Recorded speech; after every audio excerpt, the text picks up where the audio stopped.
اخلاق جو ہے وہ ایک نظام کی بنیاد کیسے ہو سکتا ہے؟ جو سب سے زیادہ اہمیت دی گئی ہے اسلام میں اس پورے نظام کو چلانے کے لیے وہ اخلاقیات پہ ہی دی گئی ہے، اور اس میں سب سے پہلا سوال یہ پیدا ہوتا ہے کہ انسان ایک دوسرے انسان کے لیے قانون سازی کر کس طرح سے؟ آج ہم سنتے ہیں کہ یہ جو کرپشن اور پیسے کا بے درے غلط استعمال کسی ملک کے اندر اس کو قانونی شکل بھی دی ہوئی ہے، اور کسی ملک کے اندر یہ جرم بھی ہے، وہیں تو رکھے ہمارے بھی سارے پیسے، ہمارے وہیں پہ رکھے ہوئے ہیں، اور راستے صرف دو ہی ہوتے ہیں، ایک خدا کا راستہ ہے اور دوسرا شیطان کا راستہ ہے، تیسرا کوئی راستہ نہیں۔ ان کے پاس سوشل میڈیا سے صرف زیادہ تر وہ باتیں پہنچ رہی ہیں جو یہی لوگ کر رہے ہیں، تو جب وہ پاکستان آتے ہیں ان کو کراچی پورٹ تباہ ہوا نظر نہیں آتا، 26 بیسوں پہ حملے ہوئے نظر نہیں آتے۔ جیسے ایک میرے دوست نے یہ بھی کہا کہ تو انڈیا نے بھی تو 26 بیسیں تباہ کر دیں اور پاکستانی تھا، کیونکہ وہ 2 سال سے پاکستان نہیں آیا تھا اور سوشل میڈیا ہی دیکھ رہا تھا پی ٹی آئی والا۔ تو میں نے کہا بولاری تو برابر میں ابھی دیکھ کے آ جاتے ہیں، ہمیں تو اس کی کوئی کیا کہتے ہیں دیوار میں کہ ہم یہ باتیں اور پھر سیاست اور پھر عالمی سیاست اور جو علاقائی سیاست ہے اس کو مکس کریں، تو وہ یہی تھا کہ ہم نے سیاست کو بھی دین سے الگ میرے خیال میں انشاءاللہ اللہ تعالیٰ کی ذات سے امید ہے کہ ہم ایسی سیرت کی تصویر پیش کریں گے جو کہ حقیقی بھی ہوگی، اصلی بھی ہوگی، اور لوگوں کے لیے شاید نئی بھی ہوگی۔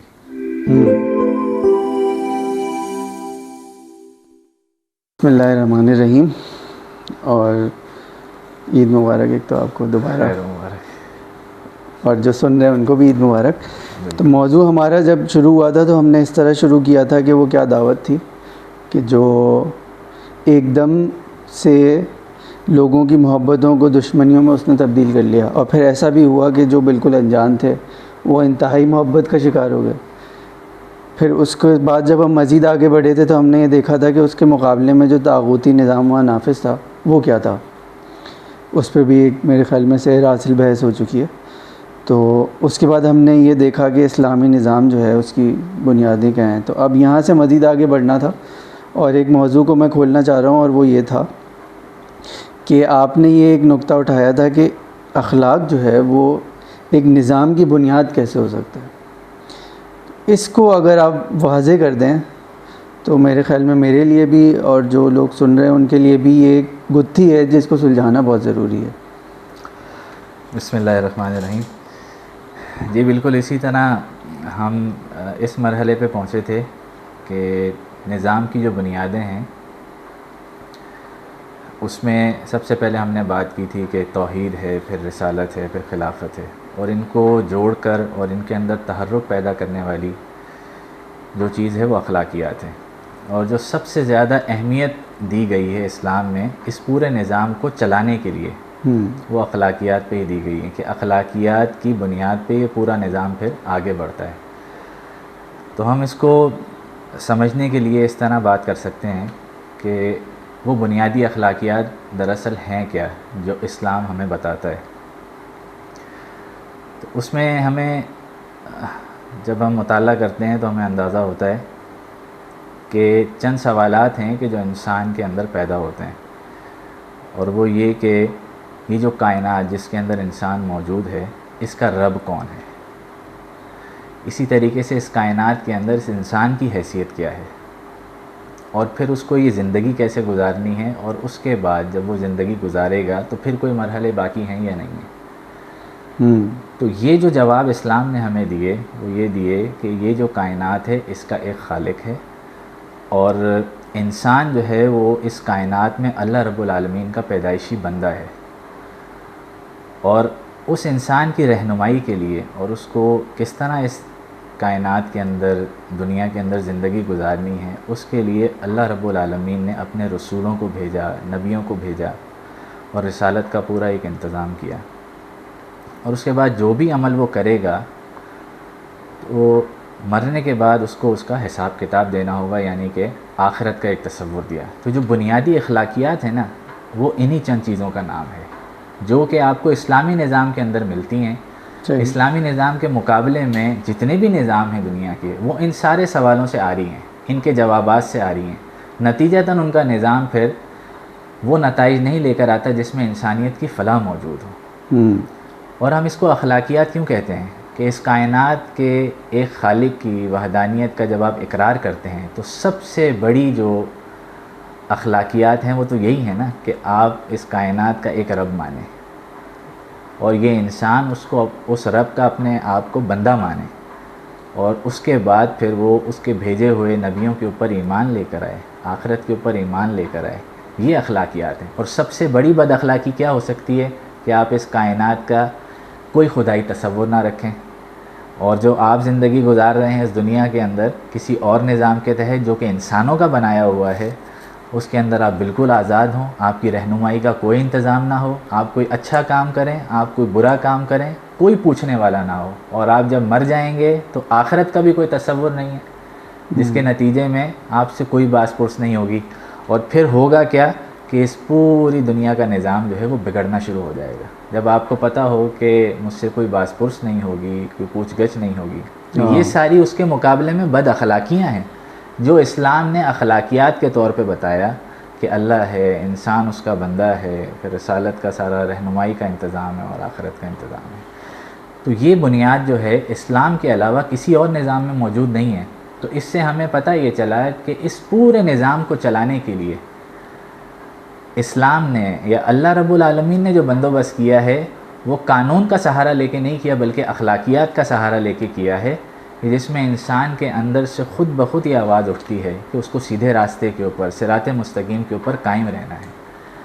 اور اسی کے آپ مقابلے میں جو انسان کا بنایا ہوا نظام ہے، جب ہم اس کو دیکھتے ہیں تو اس کے لیے انسان کو خود قانون سازی کرنی پڑتی ہے. اور اس میں سب سے پہلا سوال یہ پیدا ہوتا ہے کہ انسان ایک دوسرے انسان کے لیے قانون سازی کر کس طرح سکتا ہے؟ اس کے وسائل، اس کی عقل، اس کے معاملات سب محدود ہیں. تو وہ کس طریقے سے انسان کے لیے، اس لیے اس کو پھر قانون کا سہارا لینا پڑتا ہے.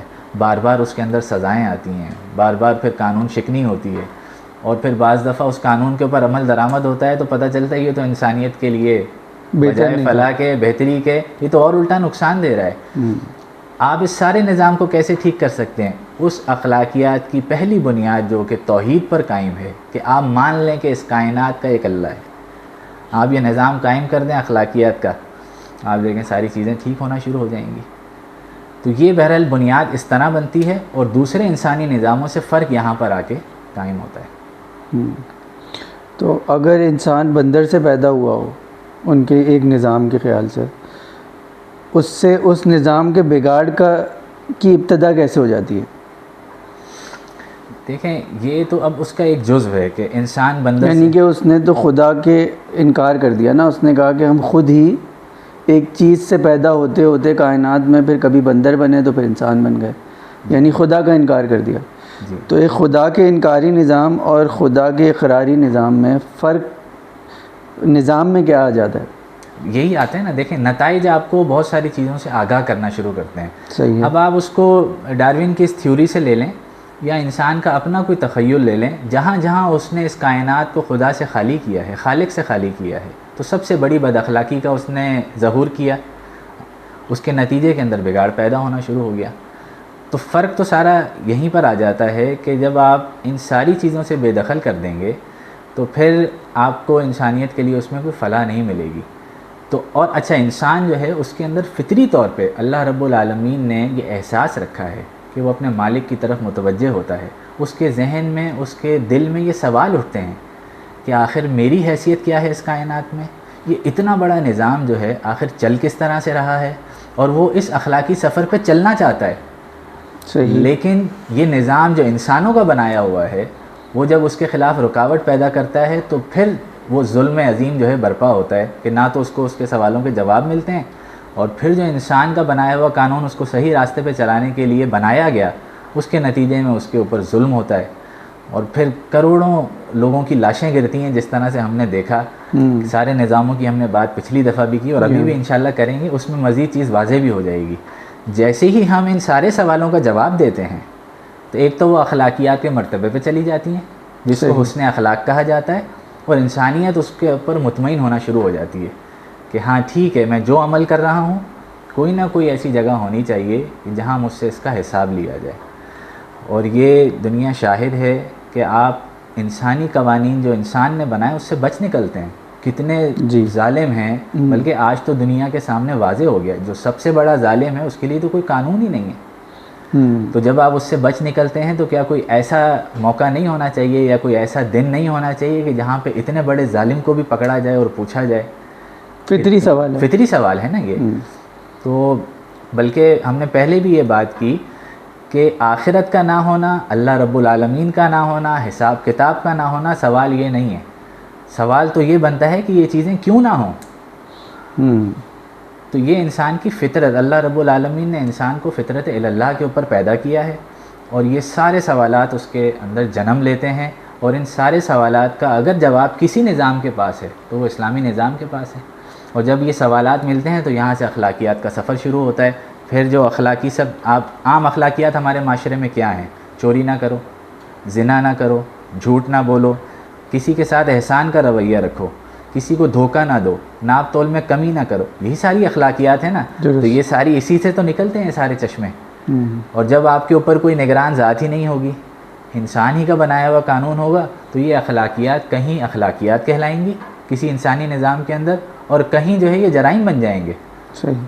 کسی ملک کے اندر آج بھی انسان کے بنائے ہوئے نظام کے اندر کچھ ایسا لباس ہے کہ جو جہاں پہننا اجازت ہے، کسی دوسرے ملک کے اندر وہی غیر اخلاقی چیز ہے.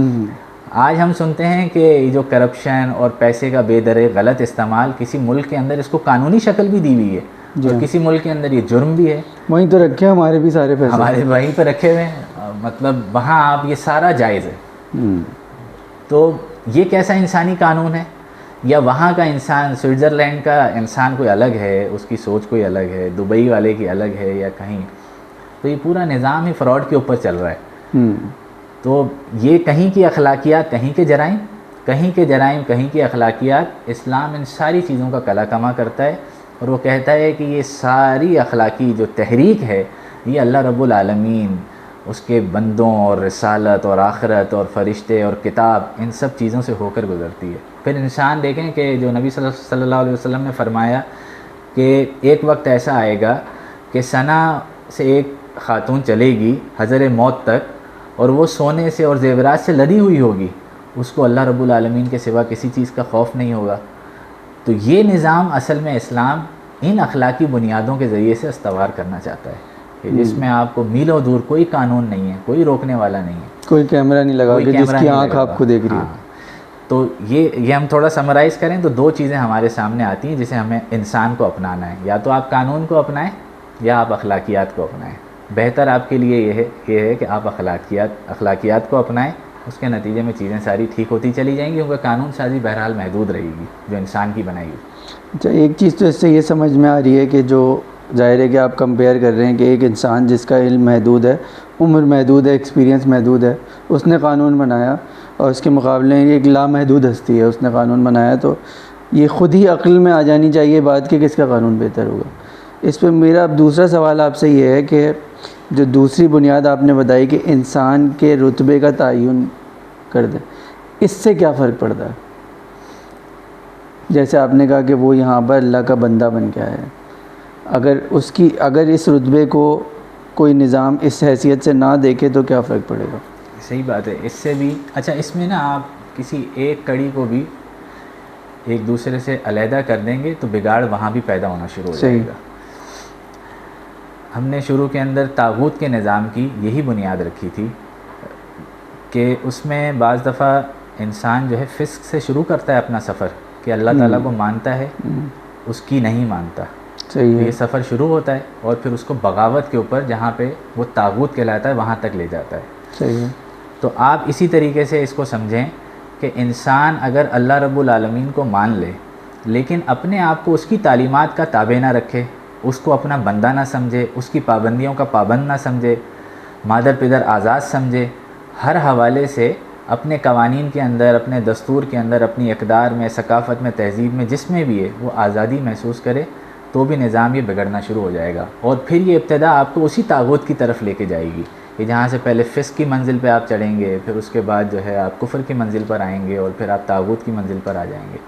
تو اس نظام کو صحیح طور پہ چلانے کے لیے یہ اتنا ہی ضروری ہے کہ جتنا کہ آپ اللہ رب العالمین کو اس کائنات کا خالق مانتے ہیں، اسی کے ساتھ ساتھ آپ اپنے آپ کو اللہ رب العالمین کا پیدائشی بندہ بھی مانیں، اور اس بندگی کا حق بھی ادا کریں کہ یہ جو وجود ہے یہ اللہ رب العالمین کا دیا ہے. اس کے اوپر حکم کس کا چلے گا؟ وہ بھی اللہ رب العالمین کا چلے گا. اور یہ جو زمین ہے یہ اللہ رب العالمین کی دی ہوئی ہے, اس پر حکم کس کا چلے گا؟ اللہ رب العالمین کا چلے گا.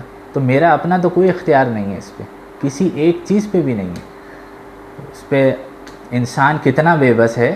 اقبال نے کہا نا کہ ذرہ ذرہ دہر کا زندانی تقدیر ہے, پردہ مجبوریوں بیچارگی تدبیر ہے, آسماں مجبور ہے شمس و قمر مجبور ہیں, ظلمت سیما پا. بہرحال اس طرح ہے کہ انسان ہر سطح کے اوپر مجبور ہے, کسی جگہ بھی آزاد نہیں ہے. ذرا اپنی پیدائش کو ہی دیکھ لیں انسان. تو وہ جو پابندی اللہ رب العالمین نے انسان کو دی ہے اس کے تحت اگر وہ چلے گا تو فلاح پائے گا, ورنہ پھر وہ بگاڑ کا سفر شروع ہو جائے گا. اچھا, اس سے ایک اور چیز سمجھ میں ہی آئی کہ جو دنیا میں دوسرے نظام ہیں وہ بھی بات یہی کر رہے ہیں خدا کو ہٹا کر, یعنی کہ آپ کو کہیں نہ کہیں کسی ایک اخلاقیات کا تابع بنانا چاہتے ہیں وہ, کیونکہ اس کے بغیر گزارا نہیں ہے. یہی اسلام بھی کہہ رہا ہے. لیکن وہ یہ کہتا ہے کہ وہ اخلاقیات خدا نے متعین کی ہوں گی, یعنی وہاں پہ سیوک سینس پڑھایا جاتا ہے, لیکن اس سیوک سینس کی جو بنیادیں وہ انسانوں نے بنائی ہیں. صرف ان کو تبدیل کر کے کوئی یہ کہے کہ ایک عجیب سا ایلین نظام ہے جس میں اخلاقیات آ گئیں پہلے, تو وہ سارا سیوک سینس پڑھا کے ہی یہ چاہتے ہیں کہ بغیر کیمرے کے بھی وہ جو سویلین ہے وہ اس بات پہ عمل کرے, کیونکہ اس نے سیوک سینس پڑھا ہوا ہے, سیوک ایتھکس پڑھی ہوئی ہیں اس نے. لیکن وہ اتنی کھوکھلی ہیں کہ اس کے اندر پھر وہ عمل کیا وہ اس کو بھی نظر آ رہا ہوتا ہے کہ یہ میرے ساتھ زیادتی ہے, کسی کے ساتھ اچھائی ہے. اور یہاں پہ وہ اگر آپ ان اخلاقیات کو ہٹا کے خدا کے لے آئیں تو پیٹرن وہی ہے, لیکن اس میں ایک بہت بڑی لامحدود ذات جو ہے وہ فیصلہ کر رہی ہے. اللہ تعالیٰ نے اپنا تعارف کرایا نا کہ وہ ایک سبوح و قدوس ذات ہے, رب السماوات والارض ہے. اس سے کیا تصور آتا ہے؟ یہ پوری کائنات اس کا ایک ایک ذرہ اللہ رب العالمین کی نگاہوں کے سامنے. سورہ فجر میں اللہ تعالیٰ نے کہا کہ ان ربک لبالمرصاد, میں انسان کے اوپر ہر وقت گھات لگائے بیٹھا ہوں. اچھا, گھات کا تصور ذرا آپ کریں کہ جس پہ لگائی جا رہی ہوتی ہے اس کو ذرا سا بھی علم نہیں ہوتا, لیکن لگانے والے کے سامنے پورا منظر واضح ہوتا ہے. تو انسان تو اپنے لیے پھر قانون سازی نہیں کر سکتا, کیونکہ وہ صرف اس آنکھ سے دیکھتا ہے, اس کی بھی نظر محدود ہے.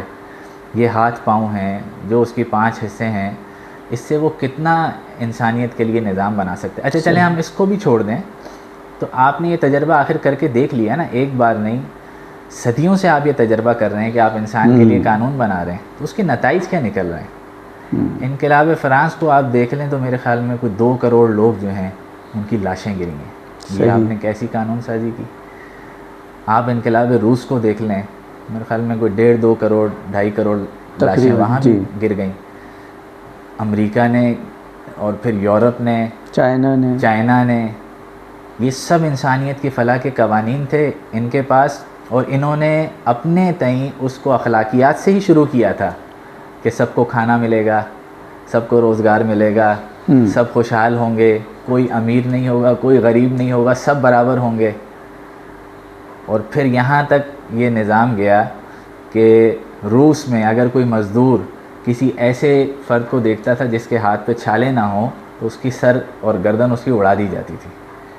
یہ کیسا نظام آپ لے کر آئے کہ جس نے اتنی بھوک پیدا کر دی, جس نے اتنا طبقاتی نظام پیدا کر دیا.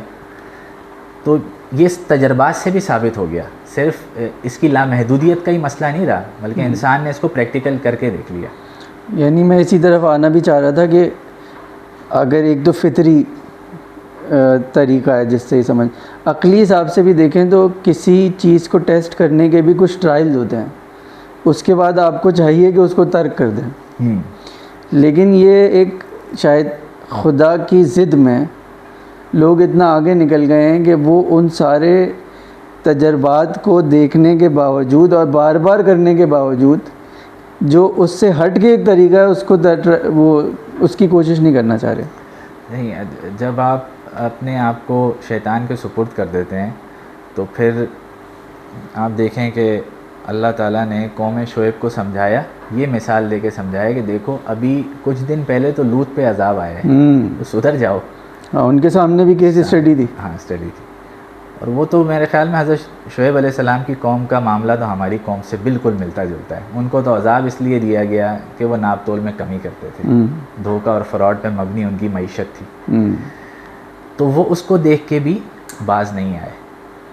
تو اچھا, اب ایک تو یہ پہلو ہے, دوسرا پہلو اس کا اور خطرناک ہے, اور وہ بہرحال ہمارے لیے سوچنے کا. منصب امامت کے اوپر اللہ رب العالمین نے یہودیوں کو رکھا, اور پھر ان کے اندر پے در پہ انبیاء کرام کو بھیجا جنہوں نے ان کی رہنمائی کی, لیکن وہ باز نہیں آئے, اور امت کا جو فریضہ ان کو سونپا گیا تھا اس سے وہ سبکدوش کر دیے گئے. پھر بہت بری مار پڑی ان کو, جو کہ آج تک پڑ رہی ہے. تو پھر وہ امت کی امامت کا اور سربلندی کا جو بھی فریضہ تھا وہ پھر امت مسلمہ کے سپرد ہوا. تو امت مسلمہ نے بھی اس فرض کو, اس فریضے کو انجام نہیں دیا. تو اس کے نتیجے میں بھی پھر دنیا کے سامنے وہ نظام آ نہیں سکا کسی بھی طرح کہ جس کو وہ اڈاپٹ کر لیتے, جس کے اوپر وہ عمل کر لیتے کہ بھئی یہاں ہمیں ناکامی ہوئی ہے, چلو اچھا کوئی اس کا بہتر. ہاں, ان کے سامنے بھی کوئی ایسا عملی نمونہ تھا ہی نہیں, یا تھا تو وہ 14 صدی پرانا تھا. وہ تھا, وہ بھی ہم اصل میں اس نظام کو ہم نے پیش نہیں کیا. ہماری ذمہ داری یہی ہے کہ ہم 14 صدیاں پہلے والا جو نظام ہے اس کو دنیا کے سامنے لائیں کہ بھئی اس نظام کا ایک زبردست معاشی نظام بھی تھا, اس نظام کا ایک زبردست اقتصادی عدالتی نظام بھی تھا, تعلیمی نظام بھی تھا, صرف اور صرف نماز روزے کا نظام تو نہیں تھا. یہاں تو آپ دیکھیں نا کہ ایک ایم پی اے خود کو قانون سے بالاتر سمجھتا ہے, اور اس نظام میں ایک گورنر کے بیٹے کو اس کے سامنے کوڑے مارے جاتے ہیں. 20 مثالیں اس کی آپ کو ملتی ہیں. تو یہ ہے کہ ہم نے بھی وہ فریضہ انجام نہیں دیا, اور اس کے نتیجے میں ہم وہ شکل, وہ تصور, وہ چیز پیش ہی نہیں کر سکے اسلامی نظام کی. آج بھی آپ لوگوں سے جا کے پوچھیں کہ اسلام کا بھی کوئی معاشی نظام ہے, تو پہلے تو لوگ اس سے واقف ہی نہیں ہوں گے کہ یار یہ کیسی بات آپ کر رہے ہیں. اسلام کے بارے میں ہم نے یہ سنا ہے کہ یہ کٹ کاٹ ہونا چاہیے, یہ وضع قطع ہونی چاہیے, یہ مسجد نماز, یہ سنائیں 4-6 چیزیں سنی ہوئی ہم نے. اسی سے میں اپنے دوسرے موضوع پہ آ جاتا ہوں, اور وہ یہ کہ کافی لوگوں نے کہا کہ یار آپ اسلام کی بات بھی کر لیں, رمضان سے شروع کی ہوئی ہے آپ نے, اور آپ اس طرح کی باتیں کر رہے ہیں. تو مجھے کافی حیرت اس بات پہ ہوئی کہ تو پھر اور اسلام ہے کیا. تو اس پہ میں چاہ رہا تھا کہ آپ تھوڑی سی روشنی ڈالیں کہ ہم نے اسلام کو کہاں محدود کر دیا ہے, اور اسلام کس حد تک ہماری پوری زندگی کا احاطہ کرتا ہے. بالکل اسی طرح ہے کہ ہم نے نا اصل میں اسلام کے حوالے سے گوشے بنا لیے ہیں کہ یہ وقت ہمارا اسلام کا ہے اور یہ وقت کاروبار کا ہے, یا اسلام نہیں کہتے, آسان سمجھ, یہ ہمارا نماز کا ہے, یہ عبادات کا ہے, عبادات کا ہے, یہ قرآن کی تلاوت کا ہے. اور ان گوشوں میں ہماری زندگی تقسیم ہو چکی ہے. اور پھر جب ہم اس میں سے نکل کے آ کے یہ پوڈ کاسٹ کرتے ہیں تو ایسے لگتا ہے یار اب نماز کا بھی ٹائم ہو گیا, ادھر بھی جانا ہے یا نفل بھی ادا کرنے ہیں. حالانکہ اسلامی تصور یہ ہے کہ آپ چاہے نماز ادا کریں, چاہے روزہ رکھیں, چاہے کاروبار کریں, چاہے کوئی پوڈ کاسٹ کریں, کوئی مضمون لکھیں, آپ عدالت میں گواہی دینے جائیں, آپ کوئی گاڑی خریدنے جائیں, کچھ بھی کریں, تو وہ سب عبادتیں.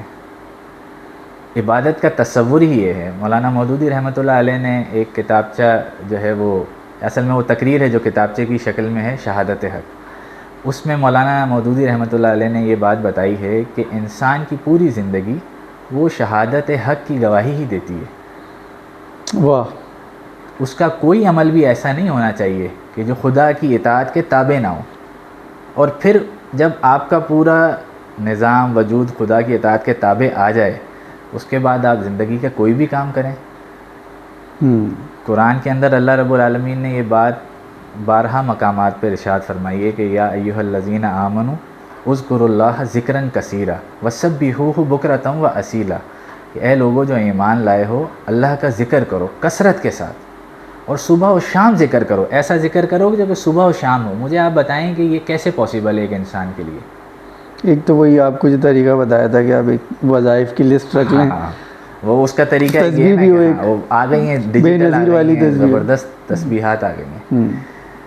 تو آپ ذرا اس کی تفسیر پہ غور کریں تو یہ آپ کو امپاسبل لگے گا, لیکن اگر اس کی کوئی ایک تعبیر نکل سکتی ہے تو وہ صرف یہی نکل سکتی ہے کہ آپ زندگی کا کوئی بھی کام کریں, تو آپ کا ہر پڑھنے والا قدم اللہ کی اطاعت میں ہونا چاہیے، نہ کہ شیطان کی فرما برداری میں. اور راستے صرف دو ہی ہوتے ہیں، ایک خدا کا راستہ ہے اور دوسرا شیطان کا راستہ ہے، تیسرا کوئی راستہ نہیں ہے. تو اگر آپ کا قدم خدا کے راستے پہ پڑ رہا ہے تو ٹھیک ہے، اگر وہ خدا کے راستے پہ نہیں پڑ رہا تو وہ لازماً شیطان کے راستے پہ پڑ رہا ہے. تو اسی طرح آپ کے یہ کرامن کاتبین ہیں، تو یہ کس طرح فیصلہ کرتے ہوں بھئی یا تو یہ لکھتا ہوگا یا یہ لکھتا ہوگا. ایسا تو ممکن نہیں ہے کہ نا یہ دونوں ڈیسائیڈ کر کے کہتے ہوں کہ یہ جو عمل ہو رہا ہے یہ ہمارے دونوں کا نہیں ہے، چھٹی پہ چلے گئے، ابھی چھٹی پہ چلے گئے.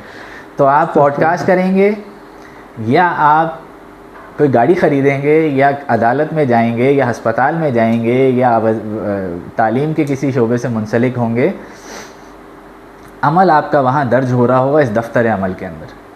اور یا تو وہ دائیں لکھا جا رہا ہوگا یا وہ بائیں لکھا جا رہا ہوگا، تیسرا تو کوئی ہے ہی نہیں معاملہ. تو پوری زندگی اللہ رب العالمین کی اطاعت کے اندر گزرنی چاہیے. اور مجھے وہ شعر یاد آ گیا جو میں بھول گیا تھا ابھی بتاتے بتاتے، کہ ذرہ ذرہ دہر کا زندانی تقدیر ہے، پردہ مجبوریوں بیچارگی تدبیر ہے، آسماں مجبور ہیں شمس و قمر مجبور ہیں، انجم سیماب پر رفتار پر مجبور ہیں. واہ. تو یہ ہر ذرہ اس کائنات کا اللہ رب العالمین کی پابندی، غلامی، بندگی کے اندر موجود ہے. انسان اس سے آزاد نہیں ہو سکتا ہے. وہ قوم شعیب کا واقعہ بھی اللہ رب العالمین نے سنا کہ آخر میں پھر یہی الفاظ ادا کیے کہ پھر آخر کار ہم نے قوم شعیب کو بھی، مدین والوں کو ہلاک کر دیا، تباہ کر دیا. کتنا انہوں نے بھاگنے کی کوشش کی. حضرت نوح علیہ السلام کے بیٹے نے کہا کہ میں فلاں پہاڑ پہ چڑھ جاؤں گا، کتنا اس نے بھاگنے کی کوشش کی، لیکن اس پوری کائنات سے آخر انسان نکل کے باہر نہیں جا سکتا. نہیں جا سکتا. یہی وہ اخلاقی تصور ہے جہاں پہ آ کے قانون ختم ہو جاتا ہے، پھر اخلاقیات کا ایک پورا تصور اور تسلسل شروع ہوتا ہے کہ جس سے آپ بچ نہیں سکتے. قانون سے تو آپ بچ سکتے ہیں، جو انسان کا بنایا ہوا قانون. اسلام کا اخلاقی تصور یہی ہے. اس سے مجھے ایک چیز یہ ذہن میں آئی کہ وہ جو اللہ میں نے ہر انسان کو حق کی تعلیم کے بارے میں تواتر سے بتانے کے بعد ہمیشہ یہ کہا کہ یہ کائنات ہم نے حق پہ قائم کی. تو اس سے یہ سمجھ میں آتا ہے کہ جہاں بھی حق کے بغیر کوئی چیز ہوگی، چاہے وہ انسان نہیں کر رہا ہو، بگاڑ پیدا ہو جائے گا. صحیح بات. بالکل اسی طرح حق کے اوپر آپ چلیں گے، نقصان باطل کا ہوگا. اور یہ بھی باطل بہت کے اہم راستے نقطہ پہ ہے. چلیں گے تو آپ اپنا نقصان کریں گے، حق کا نقصان کریں گے آپ. تو یہ ہمارے پاس چوائسیز ہوتی ہیں. اللہ کے رسول صلی اللہ علیہ وسلم نے فرمایا کہ اللہ کے راستے کے اندر ہر اٹھنے والا قدم جو ہے وہ آپ کے اوپر سلامتی اور رحمت لے کر آتا ہے. فرشتے آپ کے لیے سلامتی اور رحمت لے کے اترتے ہیں. تو یہ ہر وقت کا عمل ہے.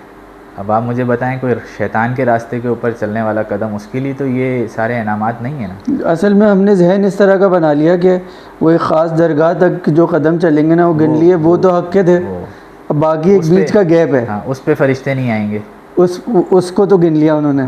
اس کے بعد جو گیپ ہے وہ کچھ بھی نہیں ہے. وہ یہ ہے کہ کرامن کاتبین نے کہا چھٹی ہے، اور اس کے بعد ایک گناہ کا الگ چیپٹر ہے. بیچ میں جو گیپ ہے اس کو انہوں نے اسلام سے جوڑا ہی نہیں، کہ وہ اگر آپ کے پاس ایک گول ہے زندگی کا کہ میں نے کسی بہتر سمت جانا ہے تو پھر پوری زندگی ویسی ہو جائے گی. اچھا، یہ میں ویسے بھی دیکھتا ہوں نا، ہمارے اب جو جونیئرز آ رہے ہیں بہت کام کر رہے ہیں، بہت ٹیلنٹڈ ہیں، ساری چیزیں ہوگی، پریشان ہیں. تو جب ان سے بات کرو تو جب بھی ایک سوال پہ آ کے پھنستے ہیں کہ بھائی تم زندگی میں کیا کرنا چاہتے ہو، کوئی گول ہے؟ کیریئر کے علاوہ کچھ نہیں ہے. اچھا، کیریئر آپ کا پیٹ کب تک بھرے گا؟ کیونکہ دنیاوی چیز ہے نا. جیسے آپ کہہ رہے تھے کہ پھر اس کائنات سے اوپر وہ اخلاقیات کا گول تو رکھا ہوا ہی نہیں انہوں نے.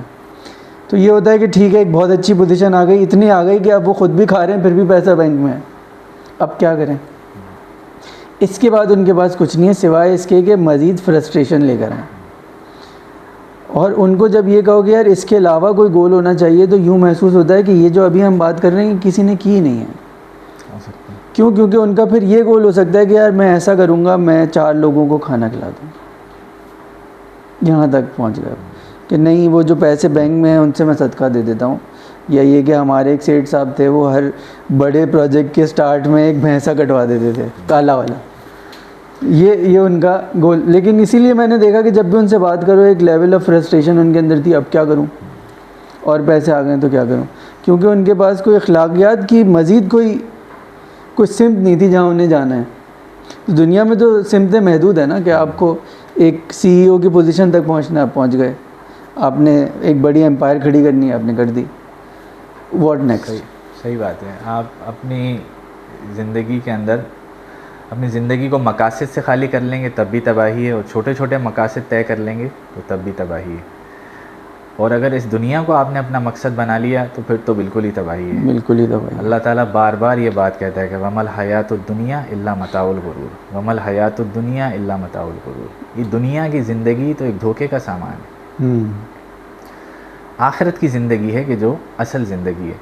تو آپ اپنے مقاصد کے اندر اس چیز کو جب رکھ لیں گے کہ وہی سارے اخلاقیات, کہ سب سے پہلے کہ میرا خالق اللہ رب العالمین ہے, میں اس کا بندہ ہوں, مجھے ہر حال میں ہر لمحے اس کی بندگی کرنی ہے, یہ دوسری اخلاقیات ہو گئی. میری رہنمائی کے لیے رسالت, انبیاء, قرآن, یہ ساری رہنمائی میرے لیے اللہ رب العالمین نے اس کا انتظام کیا ہے. اور پھر آخرت کا تصور, یہ اتنے بڑے بڑے مقاصد ہیں کہ جب آپ ان کو سامنے رکھیں گے تو یہ چیزیں تو بہت چھوٹی ہو جائیں گی, جس سے اسلام آپ کو روکتا نہیں ہے. بالکل. آپ پیسہ بھی کمائیں اور اچھا گھر بھی لیں, سواری بھی رکھیں, کپڑے بھی پہنیں, اچھا کھائیں پیئیں بھی, اس سے اسلام ہمیں منع ہی نہیں کرتا. لیکن اس کو مقصد اگر بنا لیا جائے گا تو پرابلم وہاں جا کے شروع ہو جاتی ہے. یا آپ یوں کہہ لیں کہ اگر اس کو آپ دوسرے سے مقصد کے حصول کا ذریعہ بنا لیں تو بہت بہتر ہو جائے گا. کہ میں کسی بہتر پوزیشن پہ پہنچ کے ایک بہتر بات کروں گا, میں کوئی بہتر چیز اچیو کر کے بہتر بات کروں گا, تو آپ کی وہ اچیومنٹ بھی ثواب ہو جائے گی, اس کی لگن بھی ثواب ہو جائے گی, اور ایک مقصد بھی مل جائے گا. یہ میں نے آپ سے اصل میں سوال اور گفتگو اسی لیے چھیڑی تھی کہ یہ ایک چیز اب مسنگ نظر آتی ہے. جیسے جو آپ کہہ رہے تھے کہ یہ 4 اصول ہیں اور اس میں یہ کہ مجھے واپس جانا ہے, یہ گول ہے کہ وہاں کچھ بہتر لے کر جانا ہے. یہ گول نہیں ہے اب کسی کے پاس. نہیں, یہ دنیا میں بہت زیادہ ہے. دنیا میں بہت زیادہ ہے. آپ کے اگر او لیولس کے ایگزام ہو رہے ہیں اور آپ کو اس ایگزام کی تیاری پہ کیا چیز ابھارتی ہے؟ رزلٹ ابھارتے ہیں. رزلٹ.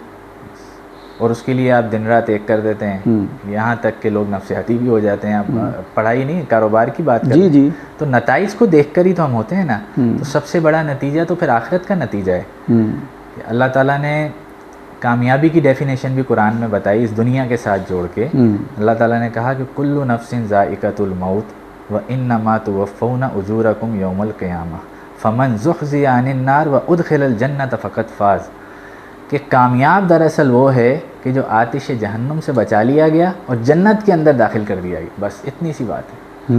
آپ کی صحیح تگد و جد و جہد, اسٹرگل اس گول کو سامنے رکھ کے ہوگی تو آپ دنیا میں بھی کامیاب ہوتے چلے جائیں گے, آخرت میں بھی کامیاب. اور آپ کا وہ ہر قدم بندگی ہو جائے گا. ہر قدم بندگی ہو جائے گا. آپ کا پڑھنا بندگی ہو جائے گا.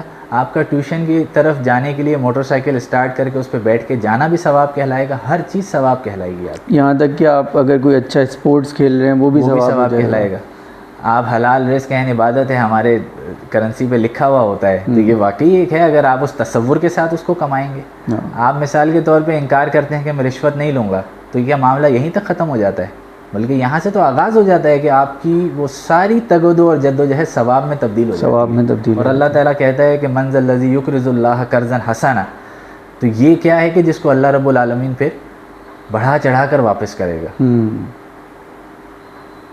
یہ اصل میں اہم چیز ہے. اس کو شاید ہم دوبارہ کسی اور اس طرح کا سوال آ جائے تو بات کریں, کیونکہ یہ کبھی لوگوں کو بتائیں کہ آپ جو چل رہے ہیں پھر رہے ہیں یہ بھی سب عبادت ہو سکتی ہے, آپ سو رہے ہیں وہ بھی عبادت ہو سکتی ہے, یہ ساری چیزیں عبادت ہو سکتی ہیں. صرف ایک چیز مسنگ ہے, اس کو آپ ذہن میں رکھ لیں کہ یہ جو میں جتنی بھی تیاری کر رہا ہوں یہ اوپر جانے کے لیے کر رہا ہوں, تو سب کچھ عبادت ہو جائے گا. اور اتنا مشکل کام نہیں ہے, کیونکہ جب آپ اتنی ساری چیزیں اچیو کر رہے ہیں تو اس میں یہ ایک گول ایڈ ہو سکتا ہے. اچھا, میں اس میں ایک چیز معذرت آپ کی بات کر رہا ہوں, یہ رکھنا چاہ رہا تھا کہ اس کے حساب سے دیکھیں تو اسلام اور باقی جو ریلیجن ہے ان کا حسن یہ ہے کہ اس نے دنیا کی ہر کامیابی کو بھی آخرت کی کامیابی سے جوڑ دیا ہے اگر آپ کی سمت ٹھیک ہو. یہ باقی ریلیجن نہیں کرتے, اس لیے لوگ پریشان رہتے ہیں کہ یار میں چرچ بہت جاؤں گا, کیونکہ ان کے یہاں تو وہی ایک واحد ثواب رہ گیا, تو پھر میں کیریئر میں کیا کروں گا, اسلام تو کہہ رہے یار آپ کیریئر میں پہنچ جائیں، ایک سم ٹھیک کر لیں. بالکل اسی طرح ہے. اس کا اصل میں جواب ان کے پاس تو موجود نہیں ہے، اہل مغرب کے پاس یا انسانی بنائے ہوئے نظام کے اندر تو اس کا جواب موجود نہیں ہے. اسلام تو آپ کو اس چیز سے روکتا ہی نہیں ہے کہ آپ کیریئر بنائیں، آپ زندگی کے اندر تگ و دو کریں، جد و جہد کریں. بلکہ ہم جب طواف کرتے ہیں تو ہمیں ایک دعا سکھائی گئی ہے کہ جو کثرت کے ساتھ کرنی ہوتی ہے، بالخصوص رکن یمانی سے لے کے حجر اسود تک وہ جو ایک سائڈ کے اس میں تو آپ نے پڑھنا ہی یہ ہے کہ ربنا آتنا فی الدنیا حسنہ وفی الآخرۃ حسنہ. تو یہ دنیا کی زندگی بھی آخرت کی زندگی بھی اسلام نے اس کو اس سے کاٹا نہیں ہے، لیکن بس یہی بات ہے کہ آپ اس کے ساتھ اس کو جوڑ لیں، آخرت کی زندگی کے ساتھ جوڑ لیں، اور یہ فیصلہ کریں کہ جس طرح آپ نے اس دنیا کے اندر جد و جہد کرنی ہے اپنی آخرت کو سنوارنے کے لیے. دنیا آخرت کی کھیتی ہے، جو کچھ یہاں پہ بوئیں گے وہ وہاں جا کے کاٹیں گے. یہ تصور جب ہمارے اندر پیدا ہو جائے گا تو پھر ساری چیزیں ٹھیک ہو جائیں گی. پھر آپ چاہے ملینئر بنیں، بلینئر بنیں، یا جو مرضی. حضرت عبد الرحمن بن عوف رضی اللہ تعالیٰ عنہ کا واقعہ ہمارے سامنے موجود ہے. اللہ کے رسول صلی اللہ علیہ وسلم مواخات کا نظام قائم کیا.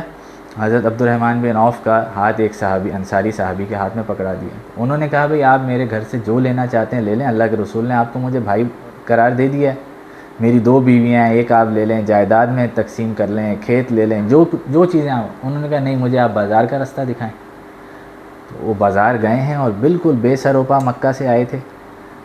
2-4 سکے ان کے پاس درہم موجود تھے، اسی سے کاروبار شروع کیا، اور اسی وقت اسی زمانے کے اندر بہترین انہوں نے دنیا بھی حاصل کی بھلائی کے ساتھ، اللہ رب العالمین کی رضا اور اس کی اطاعت کے اندر.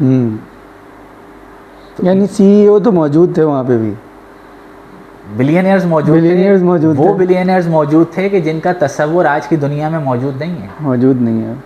یعنی آج کا بلینئر وہ کچھ انجوائے نہیں کر رہا جو وہ لوگ کر رہے تھے، کیونکہ وہ اصل میں ریئل لائف جی رہے تھے نا. آج تو ایک مصنوعی زندگی ہے، نظر کو خیرہ کرتی ہے چمک تہذیب حاضر کی، یہ سنائی مگر جھوٹے نگوں کی ریزہ کاری. آج جھوٹے نگ ہیں جن سے ہم خوش ہوتے ہیں. اور اب تو بلکہ آپ خود تجربہ کریں، ہمارے ویورز تجربہ کریں کہ خوشی کتنی محدود ہو گئی ہے. تو پھر آپ کو اندازہ کرنا چاہیے جب ہم اللہ رب العالمین سے تعلق توڑتے ہیں تو پھر خوشیاں بھی محدود ہو جاتی ہیں. ہاں یہ بات بالکل صحیح ہے. بس مجھے ختم نہیں ہوتی. پھر یہ ہم نے اصل میں تھوڑا سا عبادات کی طرف اتنا چلے گئے کہ وہ ہمارا بھی تصور وہ تھوڑا سا دوسرے ریلیجنس کی طرف ہی چلا گیا، جبکہ ہمارا دین اتنا مزے کا ہے، میں تو یوں کہوں گا کہ وہ آپ کو آپ کی ساری خواہشات بھی پوری کرنے کا کہتا ہے، جائز خواہشات، اور وہ بھی ثواب کے زمرے میں ڈال دیتا ہے. وہ بھی ثواب. ویسے ایک طرح سے حجت بھی ہمارے لیے کہ پھر بچنا بھی مشکل ہو جائے گا کہ یہ سب تو ثواب تھا، یہ بھی نہیں کیا. صحیح بات ہے. ہر عمل، ہر قدم اللہ کی رضا میں گزرے وہ ثواب ہے آپ کے لیے. اچھا، اس میں میں ایک نقطہ یہ سوچ رہا تھا کہ جو موٹیویشنل فورسز ہوتی ہیں نا، جو کسی بھی قوم کو ایک بہتر رزلٹ نتیجہ دینے پر مجبور کرتی ہیں، تو اس میں جیسے انگریزوں کے پاس کیا ہے، پرائڈ، تمہارے بچے یہ کہیں گے، دوسری چیزیں یہ کہیں گی، یا یہ کہ انہوں نے اتنی آزادی دی کہ اس انسان اس زندگی میں جو چاہے کر لے. لیکن جب انہوں نے مذہب نکال دیا اس میں سے تو ایک بہت بڑی موٹیویشنل فورس ان کی ورک فورس سے نکل گئی.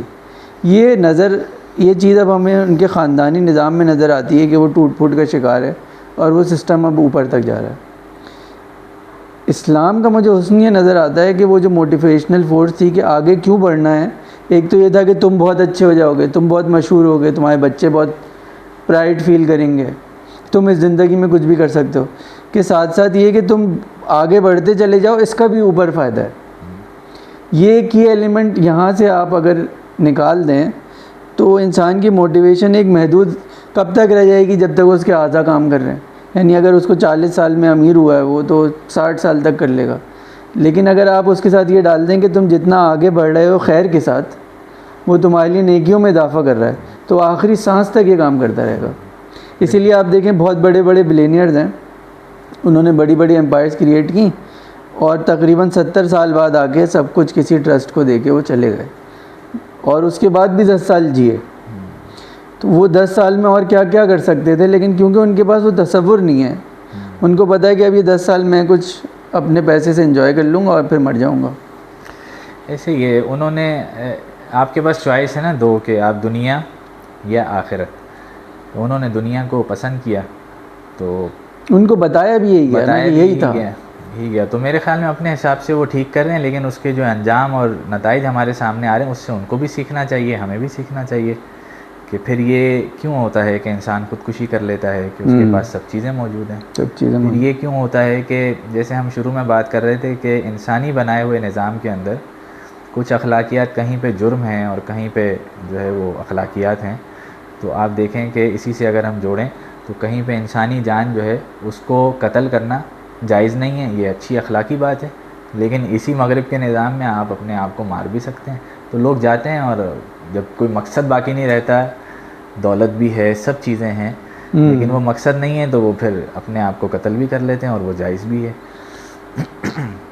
تو مقصد سے جوڑیں گے تو چیزیں آگے بڑھتی چلی جائیں گی. اس موضوع کو پھر انشاءاللہ کبھی ہم چھیڑیں گے. اب ذرا عالمی حالات پر آ جائیں تو میں بالکل ایک بے لاگ تبصرہ چاہ رہا ہوں کہ آپ کر دیں. پہلے تو ایران جنگ پہ کر دیں. اچھا مجھے 1 منٹ دیں.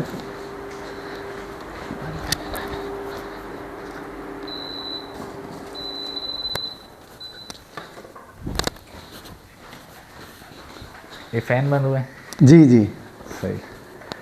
عالمی حالات پہ تو میرے خیال میں آپ زیادہ اپڈیٹڈ ہیں، آپ بتائیں گے. ہم تو اس تک ہی ہے نا جو پوڈ کاسٹ کوئی کر لے، کوئی بتا دے. چیزیں تو بہرحال ابھی بہت زیادہ کیا کہنا چاہیے کہ کنفیوژن کا شکار ہو گئی ہیں، کچھ چیزیں سمجھ نہیں آ رہی. ویسے تو جب اتنے بڑے پیمانے پہ اس طرح کے حالات عالمی بن جاتے ہیں تو ہوتا اسی طریقے سے ہی ہے کہ انسان ایک تجزیہ پیش کرتا ہے، وہ اگلے 2 دن کے اندر کسی کام کا نہیں رہتا، ایک نئے زاویے سے چیزوں کو دیکھنا پڑتا ہے. تو ابھی تو جو ڈیولپمنٹ ہو رہی ہیں اس میں تو یہی نظر آ رہا ہے کہ چیزیں سیٹل ڈاؤن ہونے کی طرف جا رہی ہیں. اور اس لحاظ سے میں ضرور بات کروں گا کہ امریکہ جن آبجیکٹیوز کو لے کر آیا تھا اس میں ابھی تک وہ کامیاب نہیں ہو سکا ہے. تو فی الحال آج کی تاریخ میں تو امریکہ ہار چکا ہے. جتنی بڑی وہ سپر پاور تھا، اب تو یہ بھی سوال ہے کہ وہ سپر پاور ہے یا نہیں ہے. اور میرے خیال میں اس کے اقدامات نے واضح ثابت کیا ہے کہ اب وہ سپر پاور نہیں رہا. سپر پاور کی بھی تو کچھ اصول، ضوابط اور اس کا کرائٹیریا ہوتا ہے نا، تو وہ تو اس سے بالکل نیچے گر چکا ہے. تو جو اس کے آبجیکٹیو تھے نا اس میں سے وہ کوئی بھی حاصل نہیں کر سکا ہے. اچھا اس میں 2-3 باتیں میں ایڈ کر دوں.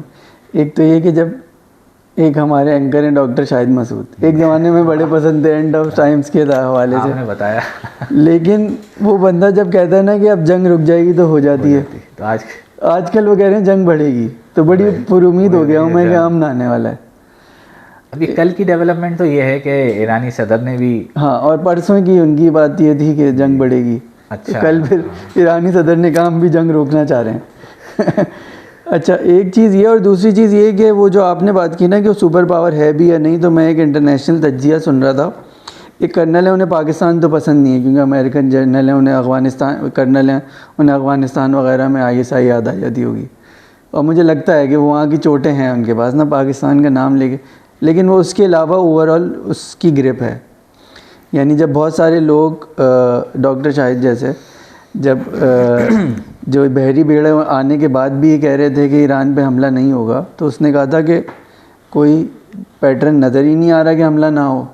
لوگ پتہ نہیں کیوں کہہ رہے ہیں، اور وہ کیونکہ وہ جنگی پلاننگ کر چکا ہے، پریزیڈنٹ وغیرہ کا ایڈوائزر بھی رہا ہے. تو وہ جو ہے اس نے ایک بڑا اہم نقطہ اٹھایا. وہ کہنے لگا کہ یہ جو ہم کہتے ہیں کہ وہ سپر پاور ہے اور یہ سپر پاور نہیں ہے، یہ ہے 1960s کی بات ہے. اور امریکہ جو ٹیکنالوجی لے کر آیا ہے وہ 1970s کی ڈیولپڈ ہے کہ بحری بیڑے سے حملہ ہوگا. کہہ رہے ہیں اب یہ دنیا اس طرح کی نہیں ہے. اور جیسے ایک لفظ استعمال ہوتا ہے اے سیمیٹرک وارفیئر، کہ ایک بہت طاقتور ہے اور ایک بہت کمزور ہے، تو جو کمزور ہے وہ اے سیمیٹرک وار کر رہا ہے، یعنی نان کنونشنل وار کر رہا ہے. کہہ رہے ہیں یہ کچھ نہیں ہے، اصل میں ہم نے اپنی سوچوں کو بڑا نہیں کیا ہے. اس کے حساب سے جو نئی ٹیکنالوجی پہ وہ سپر پاور ہے، اور جو پرانی ٹیکنالوجی پہ اصل میں وہ اے سیمیٹرک وار پہ آ گیا ہے. آپ اس کو اس طرح دیکھیں کہ اب یہ ڈرونز کی جنگ ہے اور یہ میزائلوں کی جنگ ہے. اس کے آگے جب آپ اپنے بحری بیڑے اور اتنے بڑے بڑے تو یہ لائبلٹی بن جائے گی. اچھا, اس نے یہ کہا کہ جو ایران کا صرف ایک کمزوری ہے اس ماڈرن وارفیئر کے اندر, جس کو آپ اے سیمیٹرک کہہ رہے ہیں وہ ماڈرن کہہ رہا ہے, یعنی وہ اپنے اینکر سے کہہ رہا تھا کہ ان کے پاس ڈیفنس سسٹم نہیں تھا, کوئی چیز روکنے کا طریقہ نہیں تھا, ورنہ باقی ان کی اپروچ ٹھیک تھی ساری چیزوں کو لے کے. اچھا, یہ بات مجھے ہمارے ایک دوست ہیں جو فورسز میں ہوتے ہیں, انہوں نے بھی ایک دفعہ کی تو اس وقت مجھے بالکل سمجھ میں نہیں آئی تھی, جنگ سے تقریباً 8-9 مہینے پہلے. انہوں نے کہا یہ جو اتنے بڑے بڑے شپس بن رہے ہیں نا, یہ سمندر میں جا کے ان کو خود بچانا مشکل ہو جاتا ہے, اب ان کا کوئی فائدہ نہیں ہے, اور وہ خود اسی فیلڈ سے وابستہ تھے. تو انہوں نے اس بیچ سمندر میں اس چیز کو محسوس بھی کیا ہوگا نا, تو کہنے لگے یہ سب اب لائبلٹی ہے, اب یہ جنگ اس طرح نہیں ہوگی. اب وہ ہم نے اب دیکھ لیا کہ اب اگر آپ 4 ایکڑ کا ایک ٹکڑا کسی کے سامنے رکھ دیں گے تو اس کے آدھے اسکوائر فٹ پہ بھی کچھ نہ کچھ گر ہی جائے گا آگے. صحیح بات ہے. تو آپ کب تک روک لیں گے؟ اب جیسے ایک میزائل بھی آپ کی طرف آ رہا ہو, آپ جس کو روکتے تو اس کی ڈیبری کہیں تو گرتی ہے. بالکل. اور اب جو جیسے یہ بیلسٹک میزائل جو ہوتا ہے, اس کا طریقہ یہ ہے کہ یہ اپنی ٹریجیکٹری میں جو ایٹماسفیئر کی لیئرز ہیں ان سے اوپر چلا جاتا ہے, پھر کسی ٹارگیٹ پہ یہ 100% سیدھا آتا ہے. 100% تو نہیں, 90 ڈگری سیدھا, یعنی کہ آپ سمجھ لیں 10 ڈگری کا فرق ہوتا ہے, 90% سیدھا آتا ہے, اس کے اوپر ایک فلائٹ پاتھ بناتا ہے. تو اس میں تو ویسے بھی چانس ہی ہوتا ہے کہ جب آپ اس کو تباہ کریں گے تو اس کی ڈیبری آپ پہ گرنی ہے. تو زمین پہ تو یہ ہوتا ہے کہ اگر آپ کے کوئی ٹینکس وغیرہ ہیں آپ نے ہٹا لیے, وہ اتنے بڑے ہاتھی کو آپ کیسے پیچھے کریں گے جو 4 ایکڑ کا ہے. اور ہوا بھی اسی طرح ہے کہ کئی تو بحری جہاز جو ہیں وہ تباہ بھی ہوئے ہیں, حالانکہ چھوٹے چھوٹے نقائص تھے, اس کی وجہ سے وہ کئی 100 کلومیٹر دور چلے گئے. کئی 100 کلومیٹر دور چلے, اور اتنے بڑے جہاز کو سمندر میں ریپیئر کیسے کریں گے؟ یہ بے وقوفی کہلائے گی نا. یہ اب کے زمانے میں یہ اس کے حساب سے جس کو میں ابھی سن رہا تھا اس نے تو کہا اب تو یہ آبسلیٹ ٹیکنالوجی ہے. پھر یہ دیکھیں کہ جس طرح فلسطین میں اسرائیل کا حملہ ہوا تو اسرائیل ایکسپوز ہوا, اسی طرح امریکہ نے ادھر حملہ کیا. اب امریکہ میں 70 لاکھ لوگ نکلے ہیں اپنی حکومت کے خلاف. تو یہ بھی تو ایک عالمی بیداری ہے. پھر وہی آپس کی سپر پاور ایک دوسرے پہ بھی الزام لگا رہی ہیں, تم نے کہا تھا حملہ کر دو, میں نے کہا تھا حملہ کر دو. ہاں, تو یہ بہرحال جو جنگ جیت رہا ہوتا ہے نا, اس کی لینگویج کبھی بھی نہیں ہوتی جس طرح کی لینگویج اس وقت یہ امریکہ استعمال کر رہا ہے. بلکہ اب تو وہ اس حد تک ہو گیا ہے کہ اچھی بھلی اسٹریٹجک گفتگو کرتے کرتے پین کی تعریف شروع کر دیتا ہے, وہ گھمانا شروع کر دیتا ہے اس کو. تو وہ اس کی اصل میں وہ مجھے بندہ لگتا ہے, ایک بندہ ہے وہ انجوائے کرنے آیا ہے, اس کو کوئی سکسیس نہیں چاہیے. اس نے کہا میں یہاں آیا ہوں, میں ٹائم پاس کر کے جاؤں گا. ہاں, تو اس کا وہ نقصان بھی اٹھا رہا ہے, اور لائے بھی تو خود ہیں. ہاں, اور نیتن یاہو کا بھی یہی معاملہ ہے جو سمجھ آ رہا ہے نا, کہ مطلب اس کے خلاف جنگی جرائم کے حوالے سے سزائیں سنائی جا چکی ہیں. تو کتنے سال اور وہ رہ لے گا اس منصب کے اوپر؟ جب اترے گا میرے خیال میں اس کو دنیا اس کے حوالے سے بیدار ہے, جتنے اس کے بڑے جنگی جرائم ہیں. چیزیں بہرحال بہتری کی طرف جا رہی ہیں, جس طرح پاکستان کا کردار ہے اور دوسری دیگر عالمی طاقتیں ہیں. تو لگ تو یہ رہا ہے کہ 2-3 دن کے اندر بھی اچھی خبر سننے میں آئے گی. ہاں, اس میں تھوڑی سی نیوز اپڈیٹ یہ ہے کہ پاکستان کے 4 وزرائے خارجہ جو بیٹھے تھے پاکستان میں جو بیٹھے تھے, سعودی عرب, ترکی, ایجپٹ اور پاکستان کے, ان کا جو مشترکہ اعلامیہ بنا, تو اس کے بعد کی ایکٹیویٹیز اگر ہم نوٹ کریں تو جو سعودی عرب کے وزرائے خارجہ تھے وہ گئے قطر اور کویت. صحیح ہے.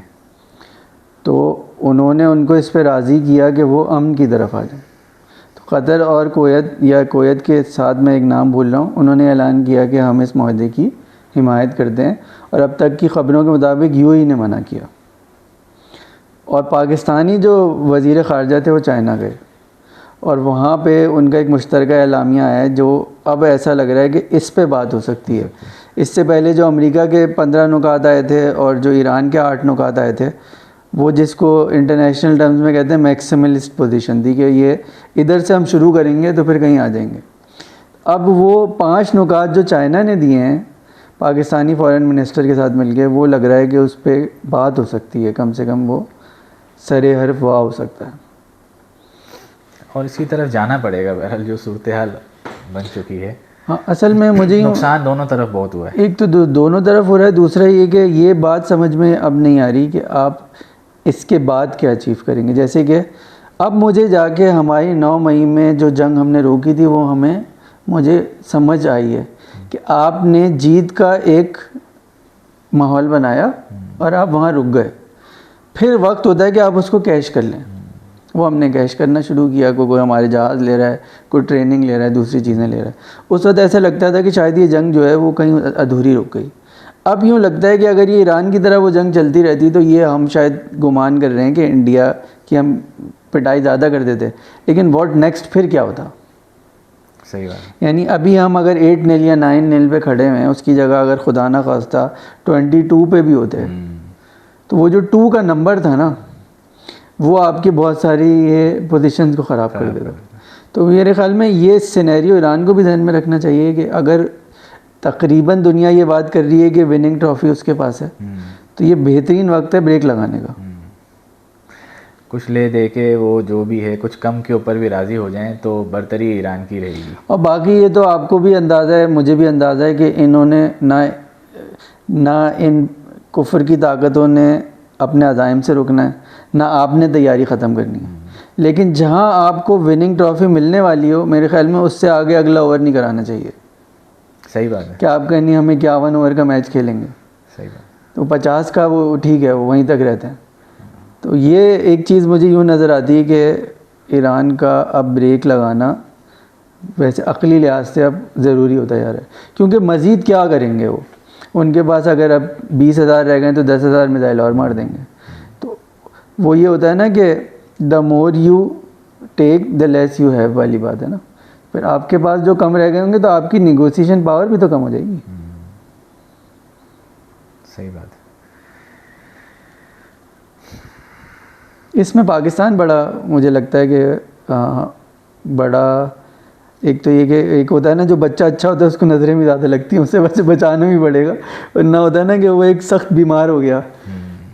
تو کیونکہ ابھی اگر انڈیا کے تبصرے سنیں تو جس گالی سے انہوں نے شروع کیا, پھر اس کے بعد جو اب وہ تبصرے کر رہے ہیں, پھر جو انٹرنیشنلی جیسے میں کرنل صاحب کا بتا رہا تھا وہ جس طرح کی باتیں کر رہے ہیں, اس سے تو یہ لگ رہا ہے کہ وہ ہوتا ہے نا شعر تو یہ تھا کہ چاروں طرف آگ برابر لگی ہوئی ہے, اسی طرف لگی ہوئی ہے پوری.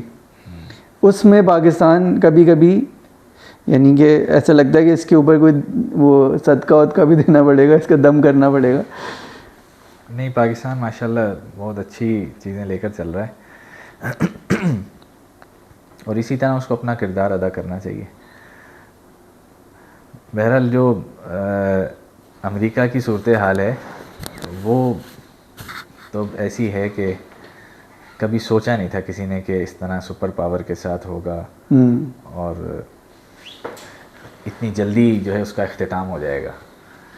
اب تو آپ دیکھیں کہ یہ بھی تصور نہیں تھا کہ جو چائنیز کرنسی ہے اس کے اندر تیل دیا جائے گا, تو وہ کر کے دکھا دیا. وہ جو پیٹرو ڈالر کا کہا جاتا تھا نا, ہم نے بھی اصطلاح ٹی وی پہ سنی کہ مسئلہ سارا جنگ عظیم دوم کا بھی یہی تھا. اچھا, بات آپ یوں سوچیں کہ یہاں تک پہنچ گئی ہے کہ پاکستانی وزیر اعظم نے ٹویٹ کیا کہ ایران ہمارے 20 جہاز گزرنے کی اجازت دے رہا ہے, تو ڈونلڈ ٹرمپ نے اس کو ری ٹویٹ کر دیا کہ جیسے یہ ان کے لیے بات ہو رہی ہے. کوئی وہ تو نام بھی لے رہا ہے پاکستان کا کہ پاکستان کے ساتھ چل رہے ہیں, ایک دن میں کوئی اچھی خبر آ جائے گی. یہ تو ڈونلڈ ٹرمپ نے کہا ہے. تو پیٹرو ین جو ہے وہ چیزیں اب اس طرف جا رہی ہیں. اچھا, یہ بھی کوئی بہت اچھا سائن تو نہیں ہے. سائن تو نہیں ہے, لیکن ایک طاقت جو ہے نا بہرحال اس کے لیے تو وہ اچھی خبر تو نہیں ہے نا. ورنہ یہ کیا دوسری طاقت کو اس سے سیکھنا چاہیے. ہاں, اس کے مقابلے میں ایک دوبارہ وہی حرکت اور وہی غلطی کریں گے تو بھائی انجام آپ کا بھی یہی ہوگا. تو میرے خیال میں بے وقوفی نہیں کرنی چاہیے کسی کو کہ آپ کسی ایک جو ہے وہ کسی کا اجارہ ہو اور اسی کی طرف آپ پھر چلیں دوبارہ. اچھا, اس میں نا میں اب پتہ نہیں آپ اس کی اجازت دیں گے یا نہیں, لیکن اب مجھے لگتا ہے کہ جب عالمی حالات کی بات ہوگی تو ایک اور کلٹ کو ہمیں ایز اے عالمی فریق ڈسکس کرنا پڑے گا. اب وہ ہے پی ٹی آئی. یعنی کہ وہ اسحاق ڈار اس کانفرنس میں گر گئے تو انہوں نے کہا کہ یہ تو تھا ہی گرا ہوا آدمی. تو یہ ڈسکشن اتنی تکلیف دہ ہو گئی ہے. یہ میں آپ سے بات یوں کرنا چاہ رہا تھا کہ جب ہمارے باہر کے دوست آتے ہیں ان کے پاس سوشل میڈیا سے صرف زیادہ تر وہ باتیں پہنچ رہی ہیں جو یہی لوگ کر رہے ہیں. تو جب وہ پاکستان آتے ہیں ان کو کراچی پورٹ تباہ ہوا نظر نہیں آتا, 26 بیسوں پہ حملے ہوئے نظر نہیں آتے. جیسے ایک میرے دوست نے یہ بھی کہا کہ تو انڈیا نے بھی تو 26 بیسیں تباہ کر دیں اور پاکستانی تھا, کیونکہ وہ 2 سال سے پاکستان نہیں آیا تھا اور سوشل میڈیا ہی دیکھ رہا تھا PTI والا. تو میں نے کہا بولاری تو برابر میں ابھی دیکھ کے آ جاتے ہیں, ہمیں تو اس کی کوئی کیا کہتے ہیں دیوار بھی گری ہوئی نظر نہیں آئی. تو اور بالکل وہ تو دھماکے یہاں تک آ جاتے ہیں کبھی کبھی. میرے خیال میں PTI کے دوست بہت حد تک چیزوں کو سمجھ رہے ہیں. اب یہ جو ایک تھوڑا سا ناسمجھ طبقہ ہے نا, اس کو ہوش کے ناخن لینے چاہیے.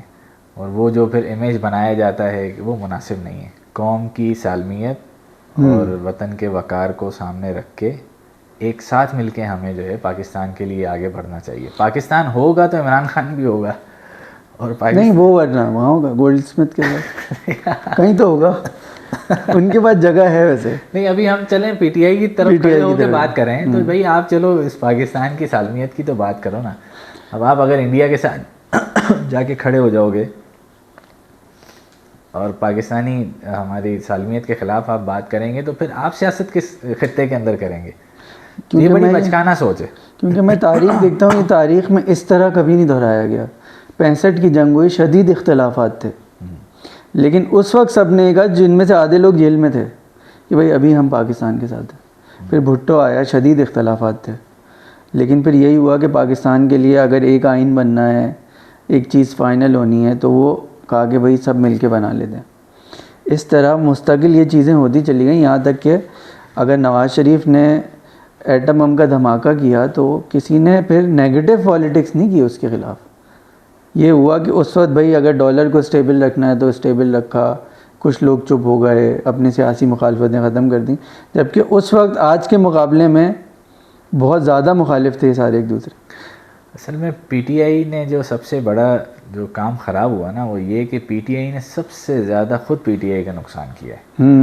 اصل پرابلم جو تھا نا وہ کہ یہ ہوا کہ انہوں نے خود جو ہے نا اپنا امیج خراب کر دیا. ورنہ ان کے ڈیسیجن, ان کا یہ سوشل میڈیا نیٹ ورک, اگر یہ تھوڑا سا ہوش مندی کے ساتھ کام لیتے تو ان کا جو بیانیہ تھا وہ کافی حد تک بہتر, بلکہ ٹھیک تھا. میں تو آج بھی اس کے ساتھ کھڑا ہوں کہ بھائی عوام نے جس کو منتخب کیا ہے اس کو حکومت ملنی چاہیے. بالکل. اب وہ غلط کرے گا, عوام دوبارہ فیصلہ کرے گی, اور عوام چاہتی ہے کہ ہمارے ساتھ غلط ہو تو اسی کو دوبارہ آ جانا چاہیے. لیکن انہوں نے پہلے بھی وہ جو نو کانفیڈنس تک اپنے آپ کو لے کر آ گئے, حالانکہ اس سے پہلے ان کو استعفے دے کے باہر جانا چاہیے تھا ری الیکشن کے اندر, وہ نہیں ہوا. اس کے بعد یہ 9 مئی تک سارا معاملہ ہو گیا. ابھی بھی جو 47 اور 45 کا معاملہ, اس کو خراب تو نہ کریں نا کم از کم.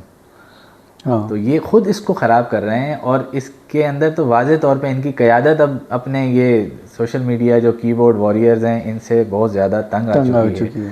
اور اب یہ بھی ڈھکی چھپی بات نہیں ہے کہ ان کے یوٹیوبرز جو ہیں وہ ایک انٹرنیشنل لابی کے ذریعے پیڈ ہیں, جو ملک سے باہر بیٹھے ہوئے ہیں, تو وہ بھی ان کا بھلا نہیں چاہ رہے ہیں, ان کو یہاں پہ آنا نہیں ہے. اصل میں 2 چیزیں اس کے اندر ہیں. ایک تو یہ کہ بیانیہ ان کا تھا وہ صرف ایک الیکشن تک مخصوص تھا, اس لیے وہ خود اپنے بیانیے پہ کھڑے ہو بھی نہیں سکتے تھے, کیونکہ اس سے پچھلی والی گورنمنٹ میں بھی فارم چیک ہو جاتے نا, تو وہاں کے مراحت وہ واپس کرتے کیا. صحیح بات ہے. اچھا, دوسرا نقصان یہ ہو رہا ہے اب ان کو کہ چلیں اس بیانی کو آپ اس لمحے موقوف سے ہی شروع کر دیتے اگر, تو اب دوسرا نقصان یہ ہو رہا ہے کہ اب آہستہ آہستہ لوگ یہ سوچ رہے ہیں کہ یہ کسی بڑے ذہین آدمی نے صحیح فیصلہ کر لیا, کہ ان کے ہاتھ میں نہیں آیا اور ان الیکٹڈ گورنمنٹ آ گئی. یعنی کہ خود یہ وہاں تک لے گئی, فیصلہ ٹھیک ہے نہیں بنیادی طور پہ. میں یہ کہہ رہا ہوں کہ یہ اپنی باتوں سے یہ ثابت کر رہے ہیں کہ ان کو تو نہیں آنا چاہیے تھا. بالکل, یہ بات تو حقیقت ہے. مطلب جس طرح جو پوزیشن پاکستان کی اس وقت ہے, مجھے نہیں لگتا اگر PTI کی گورنمنٹ ہوتی اور فیصلہ 45 پہ ہو چکا ہوتا تو پاکستان کی تو ہم واپس کر دیتے نا پہلے جہاز. ہاں, ہم جو ہے وہ پھر ہمارے پاس تیل نہ ہوتا. تو بہرحال یہ بات ٹھیک ہے, شاید زبردستی اللہ رب العالمین نے جو بھی منصوبہ تھا زبردستی ہی روکا ان کو. بہرحال وہ حق میں بہتر ہوا قوم. جیسے وہ خالد صاحب کہتے ہیں نا 4 جگہوں پہ ایک جیسے لوگ آئے تھے, پاکستان بچ گیا ہے. ایک نیتن یاہو, ایک مودی, ایک ٹرمپ اور ایک اندر ہے. یہ ابھی انہوں نے پچھلی پوڈ کاسٹ میں کہا ہے. وہ تو خیر ماشاء اللہ حق ادا کر رہے ہیں خالد صاحب. اچھا ان بیچاروں کو بار بار یہ کہنا پڑتا ہے کہ بھائی یہ پیڈ نہیں ہے, یعنی آپ سچ بول سکتے ہیں, اس کے لیے پیسے لینے کی ضرورت نہیں. ایک آخری موضوع رہ گیا, وہ ہے افغانستان.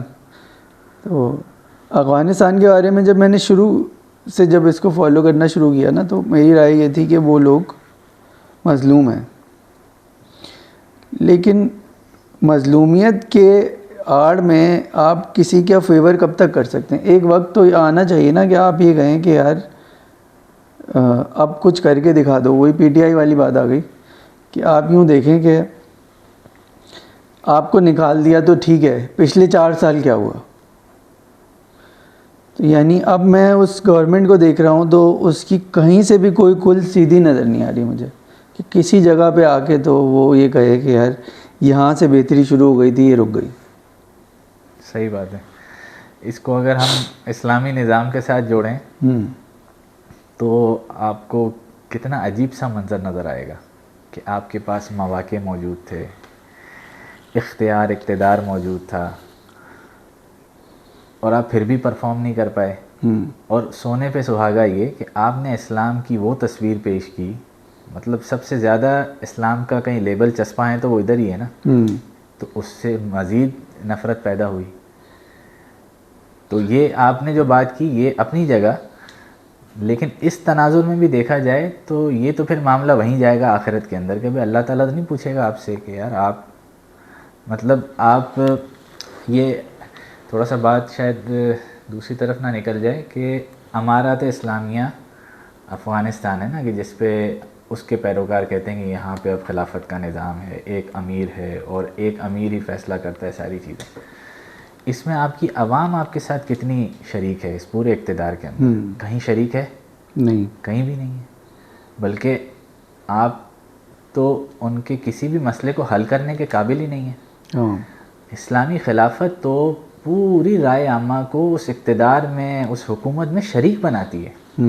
اللہ تعالیٰ نے انسان کو اپنا نائب اور خلیفہ بنایا ہے نا, تو جتنا حق امیر المومنین امارات اسلامی افغانستان کا ہے اتنا ہی کندہار میں اور کابل میں اور وہ جہاں جہاں بھی ان کے جو ہیں علاقے, غزنی ہے, انگور اڈا ہے, ہاں, تو اس فرد کو بھی اتنا ہی حق پہنچتا ہے.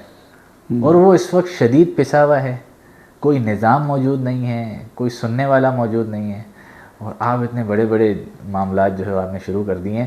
لیکن ابھی 1-2 دن میں شاید کوئی اچھی خبر آئی ہے, آپ نے سنی ہو اگر, کہ دوبارہ کوئی پاکستان کی بات چیت شروع ہوئی ہے ان کے ساتھ؟ نہیں, ابھی تو اچھی خبر آتے آتے رک گئی, اور وہ یہ کہ اب تو پاکستان نے کہا کہ حملے نہ بھی ہوں تو سیز فائر ختم ہو چکا ہے. اچھا, میرے خیال میں وہ ہم یہ لیوریج رکھ رہے ہیں کہ کوئی یہ کہے کہ آپ نے سیز فائر میں حملہ کر دیا اور آپ کے پاس ایک پرماننٹ نیوز ہو, تو ہم نے وہ معاہدہ پہلے پھاڑ کے پھینک دیا کہ اب حملہ ہو سکتا ہے.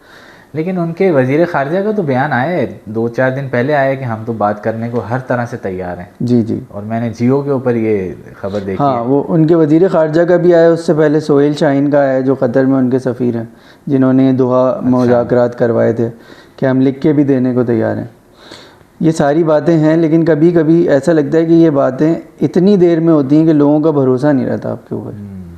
وہ اب وہاں پہنچ گئی ہیں چیزیں. ان کے پاس موقع ہے, ایک تو اسلام کی اچھی تصویر پیش کریں, دوسرا اپنے یہ خارجی معاملات کو بہتر کریں. دیکھیں, مجھے یوں لگتا ہے کہ اسلام کی اچھی تصویر 2 طریقے سے پیش ہو سکتی ہے. ایک عام انسان ہے تو وہ مجسم اخلاق بن جائے گا, تو اور ایک اگر اسلامی حکومت ہے تو وہ نظام ایسا لائے گی کہ لوگ کہیں گے کہ یہ آنا چاہیے. ان دونوں صورتوں میں, اس دوسری صورت کے اندر آپ دیکھیں, افغانستان نے اگر نظام لانا ہے تو معیشت مضبوط کرنی ہے. معیشت مضبوط کرنی ہے تو وہ لوگ جن سے آپ پیسے لے رہے ہیں ان سے کی ڈیپینڈنس سے نکلنا پڑے گا. اس کے بعد اگر آپ افغانستان کو غور سے دیکھیں تو نہ وہاں فیکٹریاں ہیں, نہ وہاں کوئی چیز بنتی ہے. جو کوئلہ نکالتے ہیں وہ بھی خود نہیں نکال رہے, کوئی چائنا کو دیا ہوا ہے, کوئی دوسری جگہ کانٹریکٹ دیا ہوا ہے. تیل نہیں ہے وہاں, گیس نہیں ہے. ان کے پاس ہے کیا؟ ان کے پاس یہ ہے کہ ان کے پاس 6 ایسے پڑوسی تھے، اگر ایک چھوٹی سی پٹی نکال دیں تو 6 ایسے پڑوسی تھے کہ جو آپس میں تجارت کرنا چاہ رہے تھے. بیچ میں افغانستان تھا، بنا بنایا کاروبار تھا، بنا بنایا ٹیکس تھا. صحیح ہے. ٹول ٹیکس، اور اس کے ساتھ مزید چیزیں، ظاہر ہے وہ ٹرک رکے گا، دوسری چیزیں ہوں گی، آپ کے شہروں میں ڈرائی پورٹ بنیں گے، آپ ایک جگہ سے دوسری جگہ سامان. ایک کام آپ نے کرنا تھا، ان پڑوسیوں کو سے لڑنا نہیں تھا. وہی نہیں کیا آپ نے. وہی نہیں کیا آپ نے. تو اس کا مطلب یہ، اور اس کے علاوہ دنیا کا کوئی معاشی جادوگر صرف یہ بتا دے کہ افغانستان اور کیا کر سکتا ہے، صحیح بات. کچھ بھی نہیں کر سکتا فی الحال. کیونکہ دیکھیں ورک فورس چاہیے. وہ ورک فورس جو پڑھی لکھی ہے ان کو تو شاید آپ لینڈ کرتے ہی مار دیں گے، کیونکہ وہ پچھلی اس رجیم کے ساتھ رہے ہیں. یہ ساری چیزیں اگر آپ دیکھتے رہیں تو وہ ایک چیز اسلامی قانون کے تحت ان کو مار دیں گے آپ. یہ ایک چیز بچتی تھی. اور اگر آپ ویسے، میں اس وقت دیکھ رہا تھا سیرت کو اگر آپ پڑھیں تو سب سے پہلا کام ایک حکومت نے کیا کیا، سب سے معاہدے کر لیے. یہودیوں سے ہو گیا معاہدہ، آس پاس کے قبیلوں سے ہو گیا، یہاں تک کہ انہی سے ہو گیا جنہوں نے ہجرت پہ مجبور کیا ہے. بالکل یہ سب کر لیا. اور آپ ایک ہی کام نہیں کر رہے کہ آپ آس پاس معاہدے نہیں کر رہے. صحیح بات ہے. یہ بالکل ایک ہی کام ان کا کرنے والا تھا، یہی وہ کر سکتے تھے. اور وہ ہے نا ایک ہی کام مجھ میں اچھا، اور میں بس وہی نہیں کرتا. تو ان کو بہرحال ابھی اپنی عوام کا سوچنا چاہیے اور معیشت کا سوچنا چاہیے. اصل میں وہ پیسہ بھی جو آ رہا ہے نا باہر سے، وہ تو نہیں ان کو خراب کر رہا ہے میرے خیال میں. وہ بھی کر رہا ہوگا، وہ بھی خراب کر رہا ہوگا نا. وہ آرام سے بیٹھ کے بس کھا رہے ہیں یا نظام چل رہا ہے. جیسے وہ ہمارے تو ایک ہی دفعہ چیف چلے گئے تو یہی جن کی ہم بات کر رہے ہیں، انہوں نے اپنے سوشل میڈیا پہ لگایا کہ دیر از نو فری لنچ. تو وہاں جو فری ہر ہفتے پیسہ آ رہا ہے وہ فری ہے. بالکل. یا وہ بقول ان کو کہتے ہیں ہم نے ان کو ڈرا اتنا دیا کہ انہیں پیسے دینے پڑیں گے. کون دیتا ہے پیسے؟ ابھی میرے خیال میں وہ بگرام ایئر بیس بھی انہوں نے اس کی بولی لگائی ہے شاید کہ بھئی یہ خریدو اتنے میں، تو خرید لو. تو خرید نہیں ہے تو وہ پاکستان، مطلب پاکستان بھی تو چاہتا ہے افغانستان کے ساتھ کاروبار کرنا. خالی افغان وار کے ساتھ افغانستان کو نقصان نہیں ہو رہا، ہمیں بھی نقصان ہو رہا ہے. تو اتنا عرصہ ہم ساتھ چلے ہیں، بارڈرز کے ذریعے تجارت ہوتی رہی ہے. اب اس کو جب پراپر باقاعدہ انداز سے اس کو چلانے کی باری آئی تو بارڈر ہی بند ہو گئے ہمارے. ہاں، اور اس میں یہ کہ پاکستان اور افغانستان کا یہ ایج ہے. اگر پاکستان ان کے ساتھ تجارت کرنا چاہ رہا ہے تو آپ اس کو اپنے فائدے میں استعمال کریں، نہ کہ پاکستان کے نقصان میں استعمال کریں. یہ بھی بڑی اہم چیز ہے. پاکستان کیا چاہتا ہے افغانستان سے؟ تو اسے کچھ نہیں چاہیے، یہ اس کو دے سکتا ہے افغانستان. پاکستان یہ چاہتا ہے کہ جتنی سینٹرل ایشین اسٹیٹس ہیں جن کے پاس شدید آئل ہے، ادھر سے لے کے یہاں تک ریل گاڑیاں، پائپ لائنز، سڑکیں بن جائیں. اور یہاں تک کہ یہ تک آفرز ہوئی ہیں پاکستان اور میرے خیال میں دوسرا جو ملک تھا وہ تاجکستان تھا کہ آپ چھوڑ دیں ہم بنا دیں گے. اچھا، اس میں بھی یہ آفرز رکھی جاتی ہیں گورنمنٹ کی طرف سے کہ ٹھیک ہے ہم چھوڑ دیتے ہیں، آپ بنا لیں، آپ چلائیں. ایک تو یہ کہ ہمیں ٹیکس دے دیں، دوسرا یہ کہ جو بنائیں گے وہ 70% ورک فورس بھی ہم سے لیں گے. یہ سب ہو سکتا تھا، لیکن وہ فوکس وہی جیسے کہ اسلامی حکومت کا ایک عام آدمی کی خدمت پر ہوتا ہے، اس پر نہیں ہے. اور یہ جنگ ہماری شروع ہوئے میرے خیال میں سال بھی نہیں ہوا، 6-8 مہینے ہوئے ہیں جو پاکستان کے ساتھ ٹینشن چل رہی ہے. جی، اس سے پہلے 4-5 سال انہوں نے کیا کیا ہے. ایک وہ اسپورٹس کار بنائی تھی، وہ بھی پتہ نہیں منظر یہاں پہ نہیں آئی. نہیں، وہ تو یہاں پہ آپ لیاری چلے جائیں 10 لوگ بنا دیں گے. اگر آپ کے انجن پورا، سسپینشن پورا، اوپر سے باڈی لگانی ہے تو آپ دیکھیں ہم W11 کی ایسی آتی جو آپ کو لگتا ہے یہ W11 ہے. یہ تو پوری گنجی کر کے دوبارہ بناتے ہیں ہم. تو باڈی بنانے میں تو یہ خطہ ماہر ہے، کابلی سامان جو ہے سارا. اور وہ بھی اسی طرح ہوتا ہے کہ وہ تقریباً سارا چوری ہو کے آیا ہوا ہے وہاں. وہ آپ جائیں گے نا اسپن بول تک تو وہ پورے پہاڑ بنے ہوئے بمپروں کے، وہ انجنز کے، دوسری چیزوں کے، وہ سارے چوری ہو کے آئے ہوئے وہاں رکھے ہوئے. ان کو جوڑیں گے آپ کچھ بھی بنا لیں. مطلب کوئی ویژن نہیں ہے، یعنی کہ حکومت کا کوئی ویژن نہیں ہے. کوئی ویژن نہیں ہے. لوگ بہت غریب ہو گئے ہیں، لوگ بہت پریشان ہیں. بجلی بھی نہیں ہے. بجلی نہیں ہے, پانی نہیں ہے. میرے خیال میں 1 گھنٹہ پورے 24 گھنٹے میں آتی ہے بجلی. ہاں, قندھار کا تو ٹوٹل, اور قندھار سے لے کے غزنی تک کا یہی حال ہے, کیونکہ وہ ایک ڈیم پہ ڈیپینڈنٹ ہے. سڑکیں بھی نہیں ہیں. سڑکیں ایک مطلب سڑکیں وہ ہیں جو انگریز بنا کے چلا گیا تھا, وہ بڑی اچھی ہیں. وہ اس میں آپ کو لگتا ہے آپ کہیں ڈیفینس ویفینس میں آ گئے. انگریز یا امریکہ؟ وہی امریکہ. ہاں, وہ بنا کے چلا گیا. اس کے بعد جو ایک سڑک انہوں نے خود بنائی وہ 4 دفعہ بہہ چکی ہے پانی میں. اچھا. تو بس وہ یہ حال ہے.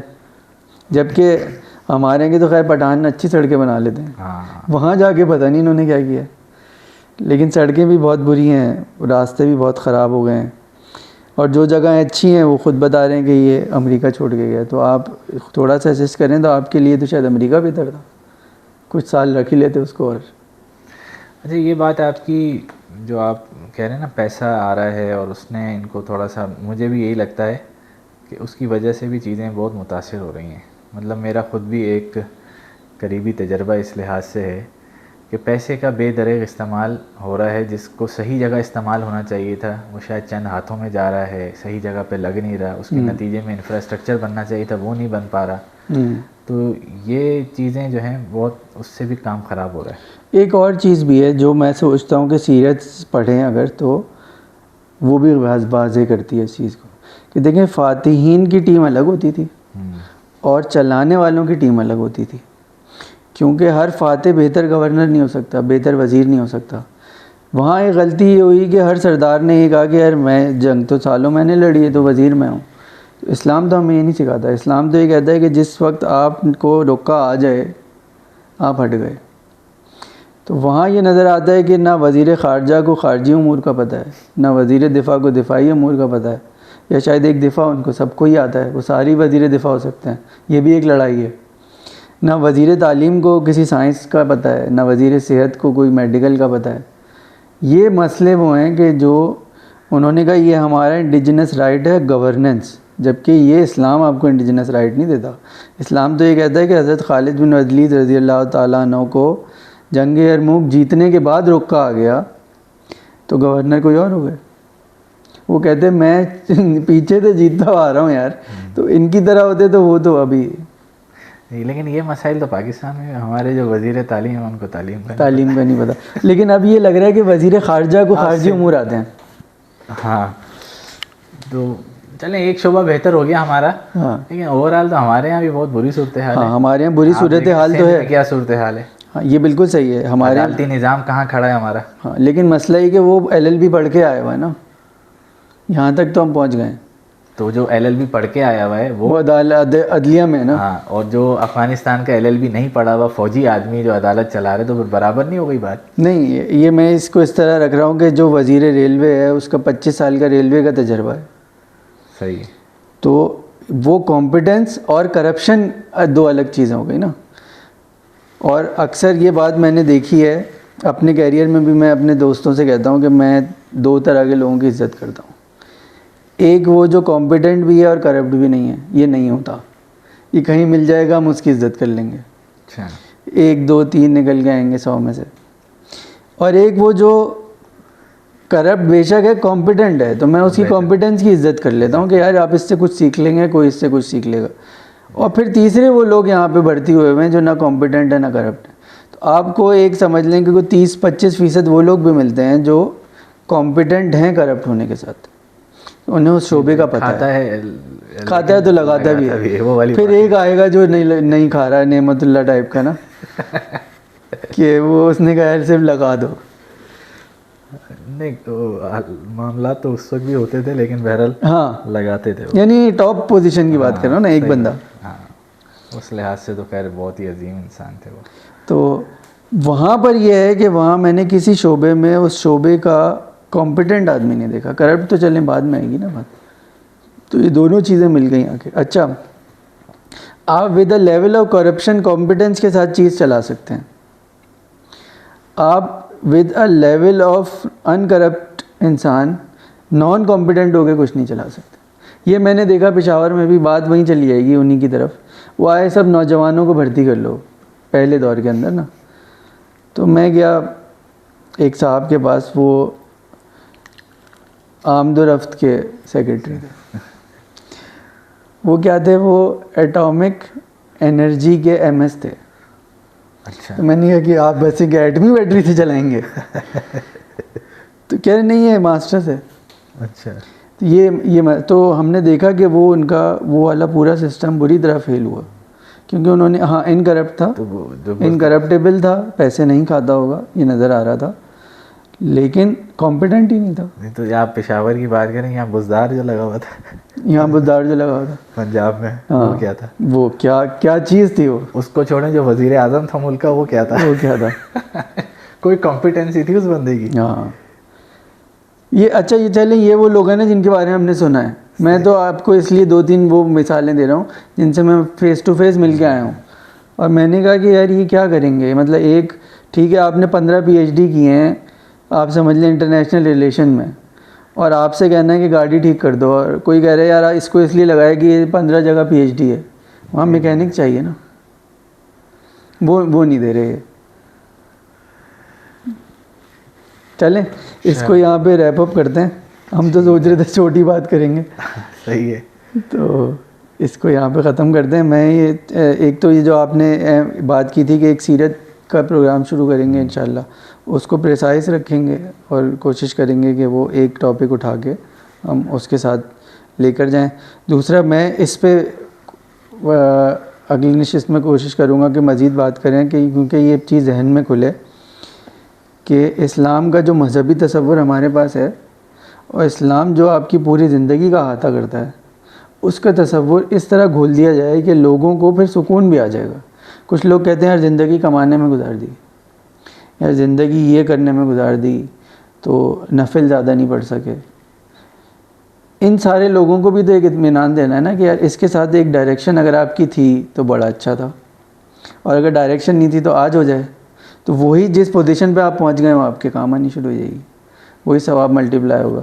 اور یہ میں دیکھتا ہوں جن لوگوں سے میں اپنی فیلڈ میں ملتا ہوں جا کے, وہ اس چیز کو لے کے پریشان ہیں. پھر ان کو جب وہ کسی سے پوچھنے جاتے ہیں تو ان کو وہ بھینسا کاٹ کے گوشت بانٹنے سے لے کے اس طرح کی ساری چیزیں بتائی جاتی ہیں, جبکہ وہ اور بہت بہتر کام کر سکتے ہیں. یہ بات جو ہم نے پچھلی دفعہ بھی شاید نہیں وہ بات آ نہیں سکی تھی سامنے, کہ جو سورہ توبہ میں اللہ رب العالمین نے کہا نا کہ حاجیوں کو پانی پلانا اور اللہ کے راستے میں جہاد کرنا. ابھی تو دیکھیں ایک حدیث ہے اللہ کے رسول صلی اللہ علیہ وسلم کی کہ جس نے حتیم میں کھڑے ہو کے اللہ کی عبادت کی, اس سے 1000 گنا بہتر یہ ہے کہ انسان جو ہے وہ اس کائنات کے اوپر, اس نظام کے اوپر, اپنی ہستی کے اوپر چند لمحوں کا غور و فکر کر لے. یہ اللہ کے رسول کی حدیث ہے. لیکن ہماری ساری صحیح جد و جہد وہ کہاں ہے؟ عمرہ, حج. اور وہ کیونکہ وہاں پہ کئی لاکھ نمازوں کا ثواب ملتا ہے. خود حضور نے صرف ایک عمرہ کیا, خود حضور نے صرف ایک حج کیا. عمرہ ایک سے زیادہ بھی کیے, لیکن جو پیور عمرے کی نیت سے نکلے تو عمرہ ایک کیا, حج ایک کیا. تو امت کو یہ درس یاد میرے خیال میں نہیں رہا, اور وہ دوسری طرف چلی گئی. تو اللہ تعالیٰ نے قرآن کے اندر اسی چیز کے اوپر طنز کیا کہ اجعلتم سقایۃ الحاج و عمارت المسجد الحرام کمن آمن باللہ والیوم الآخر وجاہد فی سبیل اللہ. تو یہ اللہ تعالیٰ نے ارشاد فرمایا کہ کیا تم نے اس چیز کو برابر سمجھ لیا ہے کہ ایک گروہ وہ ہے جو حاجیوں کو پانی پلاتا ہے, مسجد حرام کی خدمت کرتا ہے, ان لوگوں کے برابر سمجھ لیا ہے کہ جو اللہ کے اوپر ایمان لائے, آخرت کے اوپر ایمان لائے اور اللہ کے راستے میں انہوں نے جہاد کیا. لا یستوون عند اللہ واللہ لا یہدی القوم الظالمین. یہی لوگ ظالم ہیں. اور پھر اللہ تعالیٰ نے فرمایا کہ کامیاب کون ہیں؟ الذین آمنوا وہاجروا وجاہدوا فی سبیل اللہ باموالہم وانفسہم. تو یہ اس سے تو پوری امت خالی ہو چکی ہے کہ وہ نہ جہاد کر رہے ہیں. مشکل کام ہے یہ مشکل کام. آپ مشکل کام بتانے کے لیے آ گئے پوڈ کاسٹ پر, تو یہ مشکل کام تو پھر کرنا پڑے گا. نماز آپ کو اس مقصد کی طرف لے کے جاتی ہے, روزہ آپ کو اس مقصد کی طرف لے کے جاتا ہے. آپ دیکھیں کہ جنگ کی خاطر روزہ توڑا ہے, روزے کی خاطر جنگ نہیں توڑی اللہ کے رسول نے. ٹھیک ہے, اسی طریقے سے جنگ کی خاطر یا جہاد کی خاطر, جنگ نہیں بلکہ جہاد کہنا چاہیے, جہاد کی خاطر نماز قضا کی ہے. نماز کی خاطر جہاد قضا نہیں کیا اللہ کے رسول نے. کوئی ایک مثال آپ دے دیں. تو یہ تو ممکن ہے کہ آپ کی نماز اس غزوہ احزاب کے موقع کے اوپر نماز قضا ہو جائے اس بڑے مقصد کے لیے, جو بھی کہ قابل قبول عمل نہیں ہے. انسان مطلب جہاد میں بھی انسان کو نماز بھی پڑھنی ہے, لیکن آپ روزہ نہ رکھیں, وہ بڑا مقصد تو پورا کریں نا. تو اس طرف میرے خیال میں ہماری یوتھ کو آنا چاہیے. اچھا, میں اس کو بس کنکلوڈ اس طرح کروں گا کہ ہم نے جب ابھی اسٹیٹس دیکھے تو یہ پتہ چلا کہ کافی وہ لوگ بھی ہیں جو اس کو مستقل دیکھ رہے ہیں اور سوال کر رہے ہیں. پھر جب میں نے عام لوگوں سے بات چیت کی جن لوگوں نے اس کو دیکھا تھا, تو مجھے یہ اندازہ ہوا کہ بہت سارے وہ سوال ہیں جو بہت عام فہم قسم کے ہیں, لیکن کیونکہ ان کی تواتر نہیں ہے بیانات میں, تو لوگوں کو پتہ ہی نہیں ہوتے کہ بھئی دین کیا ہے اور ہمارا مقصد کیا ہے یہاں آنے کا, اور حضور کا پیغام تھا کیا. تو وہ اب یہ بات سمجھ میں آ رہی ہے کہ یہ وہ موضوع ہیں جو اب جب سرچ کریں آپ تو یہ موضوع آپ کو نہیں ملتے, اس کے بعد کی ساری چیزیں مل جاتی ہیں. میں نے یہی سورہ ہود کی جو حضرت شعیب علیہ السلام کا واقعہ بھی ہم آف دی کیمرہ ڈسکس کر رہے تھے, میں نے اس کی تشریح کے لیے سوشل میڈیا سے بھی کنسلٹ کیا, تو کہیں اس کی تشریح موجود نہیں جی, کہیں اس کے اوپر کسی نے کوئی بات نہیں کی. اصل میں اسلام کا جو اب یہ بات آہستہ آہستہ جب لوگ دیکھیں گے تو شاید اور بہتر سمجھ میں آئے گی. تو میں صرف ابھی جملہ کہہ دیتا ہوں کہ اسلام کا جو مذہبی تصور ہے وہ شاید واضح ہے, اسلام کا دینی تصور واضح نہیں ہے. اور جب آپ پہ اسلام کا دینی تصور واضح ہوگا تو آپ کو اسلام اور پسند آئے گا. صحیح بات ہے. یعنی مجھ سے یہاں پہ آگے ہمارے اور لوگ کہتے ہیں کہ وہ چاہ نماز کو اس طرح طے کر دیا اور دوسری چیزیں ہو گئیں, تو میں ان سے خضر علیہ السلام اور حضرت موسیٰ علیہ السلام کی مچھلی کا نام کیا تھا, ہاں, تو یہ اور وہ پانی میں جو گئی تھی تو وہ خلا کسی اور اسپیس میں بنا تھا یا اسی جگہ بن گیا تھا, وہاں تک بھی لوگ پہنچ گئے. وہاں تک بھی بولا, یہ تو پھر بڑی سائنسی بات ہو گئی. ہاں, وہ کہیں بھی چلی گئی. اگر اس خلا سے اسلام نکل رہا ہو نا تو آپ اس پہ 3 گھنٹے بحث کر لیں. اللہ اکبر. مطلب یہ تو واقعی ہم جو سنتے تھے بچپن میں کہ ہارون الرشید تو مامون الرشید تو یہ چنگیز خان اور یہ ساری باتیں, تو اس کا مطلب آج ہمارے معاشرے میں ہو رہی ہیں اور عام ہو رہی ہیں. گوا حلال ہے یا نہیں, تو یہ تو اب دوبارہ وہی ہو رہا ہے. تو ہم سمیع میں کہاں تک پہنچے؟ ہم نے نظام کے مقابلے میں نظام کی بات کی جی. اس کے بعد ہم آگے بڑھے تو ہم نے بتایا کہ باطل نظام کیا ہے, طاغوتی نظام کیا ہے, اور پھر اسلامی نظام کیا ہے, اس کی بنیاد کن چیزوں پر ہے, اور اس کے بعد آج ہم پہنچے کہ اخلاقیات اس کے اندر کیسے کار فرما ہوتی ہیں. اب آگے کیا ہوگا؟ میں یہ چاہ رہا تھا کہ اب اس کی کچھ مثالیں آ جائیں کہ اخلاقیات کی بنیاد پہ یہ معاشرہ آگے بڑھا کیسے, اور جیسے کوئی قانون بنایا گیا تو اس کے پیچھے اخلاقیات کی بنیادیں کیا تھیں, پھر ان کے نتیجے کیا نکلے, اور کچھ صحیح کر کے ہم بھی اس پہ ریسرچ کر لیں کہ پھر جو دنیا نے اس کے مقابلے میں کوئی اس طرح کا کسی چیز کو روکنے کا قانون بنایا, اس کے پیچھے بنیاد کیا تھی اور پھر اس کے نتائج کیا نکلے. تھوڑی سی اس پہ 1-2 مثالیں آ جائیں گی تو لوگوں کو سمجھ میں آئے گا کہ یہ ہمیں بھی آئے گا, ہم اس کو سیکھ رہے ہیں کہ یہ نظام اس نظام سے بہتر کس طرح ہو گیا. یہ ایک بات مجھے لگ رہا ہے کہ مستقل کرنی پڑے گی کہ اسلام کی دینی حیثیت کیا ہے, تاکہ لوگوں کو یہ سمجھ میں آئے. جو یہ پلان تھا نا کہ ہم یہ باتیں اور پھر سیاست اور پھر عالمی سیاست اور جو علاقائی سیاست ہے اس کو مکس کریں, تو وہ یہی تھا کہ ہم نے سیاست کو بھی دین سے الگ کر دیا. جبکہ ایک مسلمان کا تفکر تو اس کو پوری عالمی نظام پہ غور وہ تو کائناتی نظام پہ غور کرنے کو کہہ رہا ہے, ہم سے تو پڑوس میں غور نہیں ہو رہا. ہم کہتے ہیں کہ وہ ہاتھ پاؤں کٹ گئے, آپ اللہ اللہ کریں حضور کی سیرت, تاکہ لوگوں کو آہستہ آہستہ ڈائلیوٹ ہو گئی ساری باتیں کرنی پڑیں گی. بلکہ اس کی معراج سیاست ہوگی میرے خیال میں. حضور کی اپنی سیرت صلی اللہ علیہ وآلہ وسلم وہ ایک بالکل خالص سیاسی جد و جہد تھی. حضور نے فرمایا کہ بنی اسرائیل کی سیاست ان کے انبیاء کیا کرتے تھے, تو سیاست کو آج ہم نے برا کیوں بنایا ہے نا. علامہ اقبال نے کہا تھا نا کہ جدا و دین سیاست سے تو رہ جاتی ہے چنگیزی ہے اب ہمارے آس پاس, اور ہم لوگ کوشش بھی کر رہے ہیں کہ چنگیزی وہاں رہ جائے, یہاں اب اللہ اللہ کر لیں. دین ہاتھ سے دے کر اگر آزاد ہو ملت ہے ایسی تجارت میں مسلمان کا خسارہ. تو دین اور ملت کو اگر علیحدہ کریں گے تو خسارہ ہو جائے گا. ہاں, تو یہ اس لیے بلکہ یہ عام لوگوں سے بھی میں جب بات کرتا ہوں تو جب ہوتی سیاست پہ آتے تو کہتے ہیں کیوں وقت ضائع کر رہے ہو. ہاں وہ تو یہ ٹھیک ہے کہ آپ ہی کہتے ہیں کہ وہ دھڑام سے کیوں گر گیا, اور وہ تو وقت ضائع ہوگا, لیکن جو بنیادی طور اور یہ سیاست بھی نہیں ہے, یہ تو ہم نے سیاست سمجھ لیا ہے. جو اصل ہے سیاست کی وہ تو یہی ہے کہ آپ کے علاقائی حالات اور آپ کے جو پورے خطے کے حالات ہیں وہ آپ کو پتہ ہوں, اور آپ کو یہ بھی کسی طرح پتہ چل جائے آہستہ آہستہ کہ صحیح فیصلے اسلام کی روح سے کیا ہوں گے، یہ بھی کھو گئی یہ بات کہیں. تو یہ یہاں تک ہم میرے خیال میں پہنچیں، اس کو پھر آگے بڑھائیں گے. ایک چیز ہم شاید سیرت پہ اور شروع کریں اس حوالے سے. سیرت پہ تو میرے خیال میں ایک ایسی سیریز ہونی چاہیے الگ سے، جس سے میرے خیال میں انشاءاللہ اللہ تعالیٰ کی ذات سے امید ہے کہ ہم ایسی سیرت کی تصویر پیش کریں گے جو کہ حقیقی بھی ہوگی، اصلی بھی ہوگی، اور لوگوں کے لیے شاید نہیں بھی ہوگی. ہاں یہ ضروری ہے. اور اسی طرح تھوڑی انکنونشنل ہو. میں اس پہ شاید یہ بھی کلیئر کر دوں، آپ بھی اس کو کامنٹ کر دیے گا کہ ہمارا یہاں مقصد یہ نہیں ہے کہ ہم کسی چیز میں کوئی بہت زیادہ اتھارٹی ہیں. مقصد یہ ہے کہ یہ گفتگو ہو اور یہ اس پہ اور لوگ بھی گفتگو کریں، اور اسی انداز سے کریں کہ جس میں آپ کا گریبان نہیں پکڑ رہا ابھی تک، میرا نہیں پکڑ یہ گفتگو ایسے ہوتی نہیں، ورنہ ہی ایسے ہوتی نہیں ہے. مطلب یہ تو ٹی وی چینل پہ نہیں ہوتی اس طرح، نہیں ہوتی. اصل میں وہ علمی شہوت جو ہے نا، اس پہ میں بھی اللہ تعالیٰ سے پناہ مانگتا ہوں کہ بعض دفعہ کوئی بھی بات بتاتے ہوئے یہ ذہن میں وسوسہ آ جائے، یار میں کتنا بڑا جو ہے وہ بات بیان کر رہا ہوں، میں بات بیان کروں گا، لوگوں کو پسند آئے گی، میری تعریف ہوگی. تو اللہ تعالیٰ سے اس پہ پناہ بھی مانگنی چاہیے. لیکن اس وقت جو ٹی وی والی ہم بات کر رہے ہیں وہ تو علمی شہوت ہے جس کو پورا کیا جا رہا ہے. تو اس سے ہمیں بچنا بھی چاہیے. اور یہ بالکل واضح طور پہ آپ نے جیسے کہا، یہ بالکل بات اسی طرح ہے کہ ہم نہ اتھارٹی ہیں، غلطی ہم سے بھی ہو سکتی ہے، دیکھنے والے بھی اس کی تصحیح کر سکتے ہیں، اور جتنی اصلاح کریں گے مجھے تو کم از کم ہمیں خوشی ہوگی اس کو. اور یہ بات بھی کہ یہ گفتگو جو ہے واقعی میں برائے گفتگو اس لیے ہے کہ یہ گفتگو ہو نہیں رہی. تو یہ بات جب اس طرح کی باتیں ہم شروع کریں گے تو ہمیں یہ اندازہ ہوگا کہ پھر کس کا موزہ گر گیا تھا، اور کس کے جوتے کتنے کے تھے، اور کون خود زمین پہ گر گیا تھا، اور کون پتہ نہیں اور کیا کیا کر چکا ہے، اور اس کے ذاتی معاملات.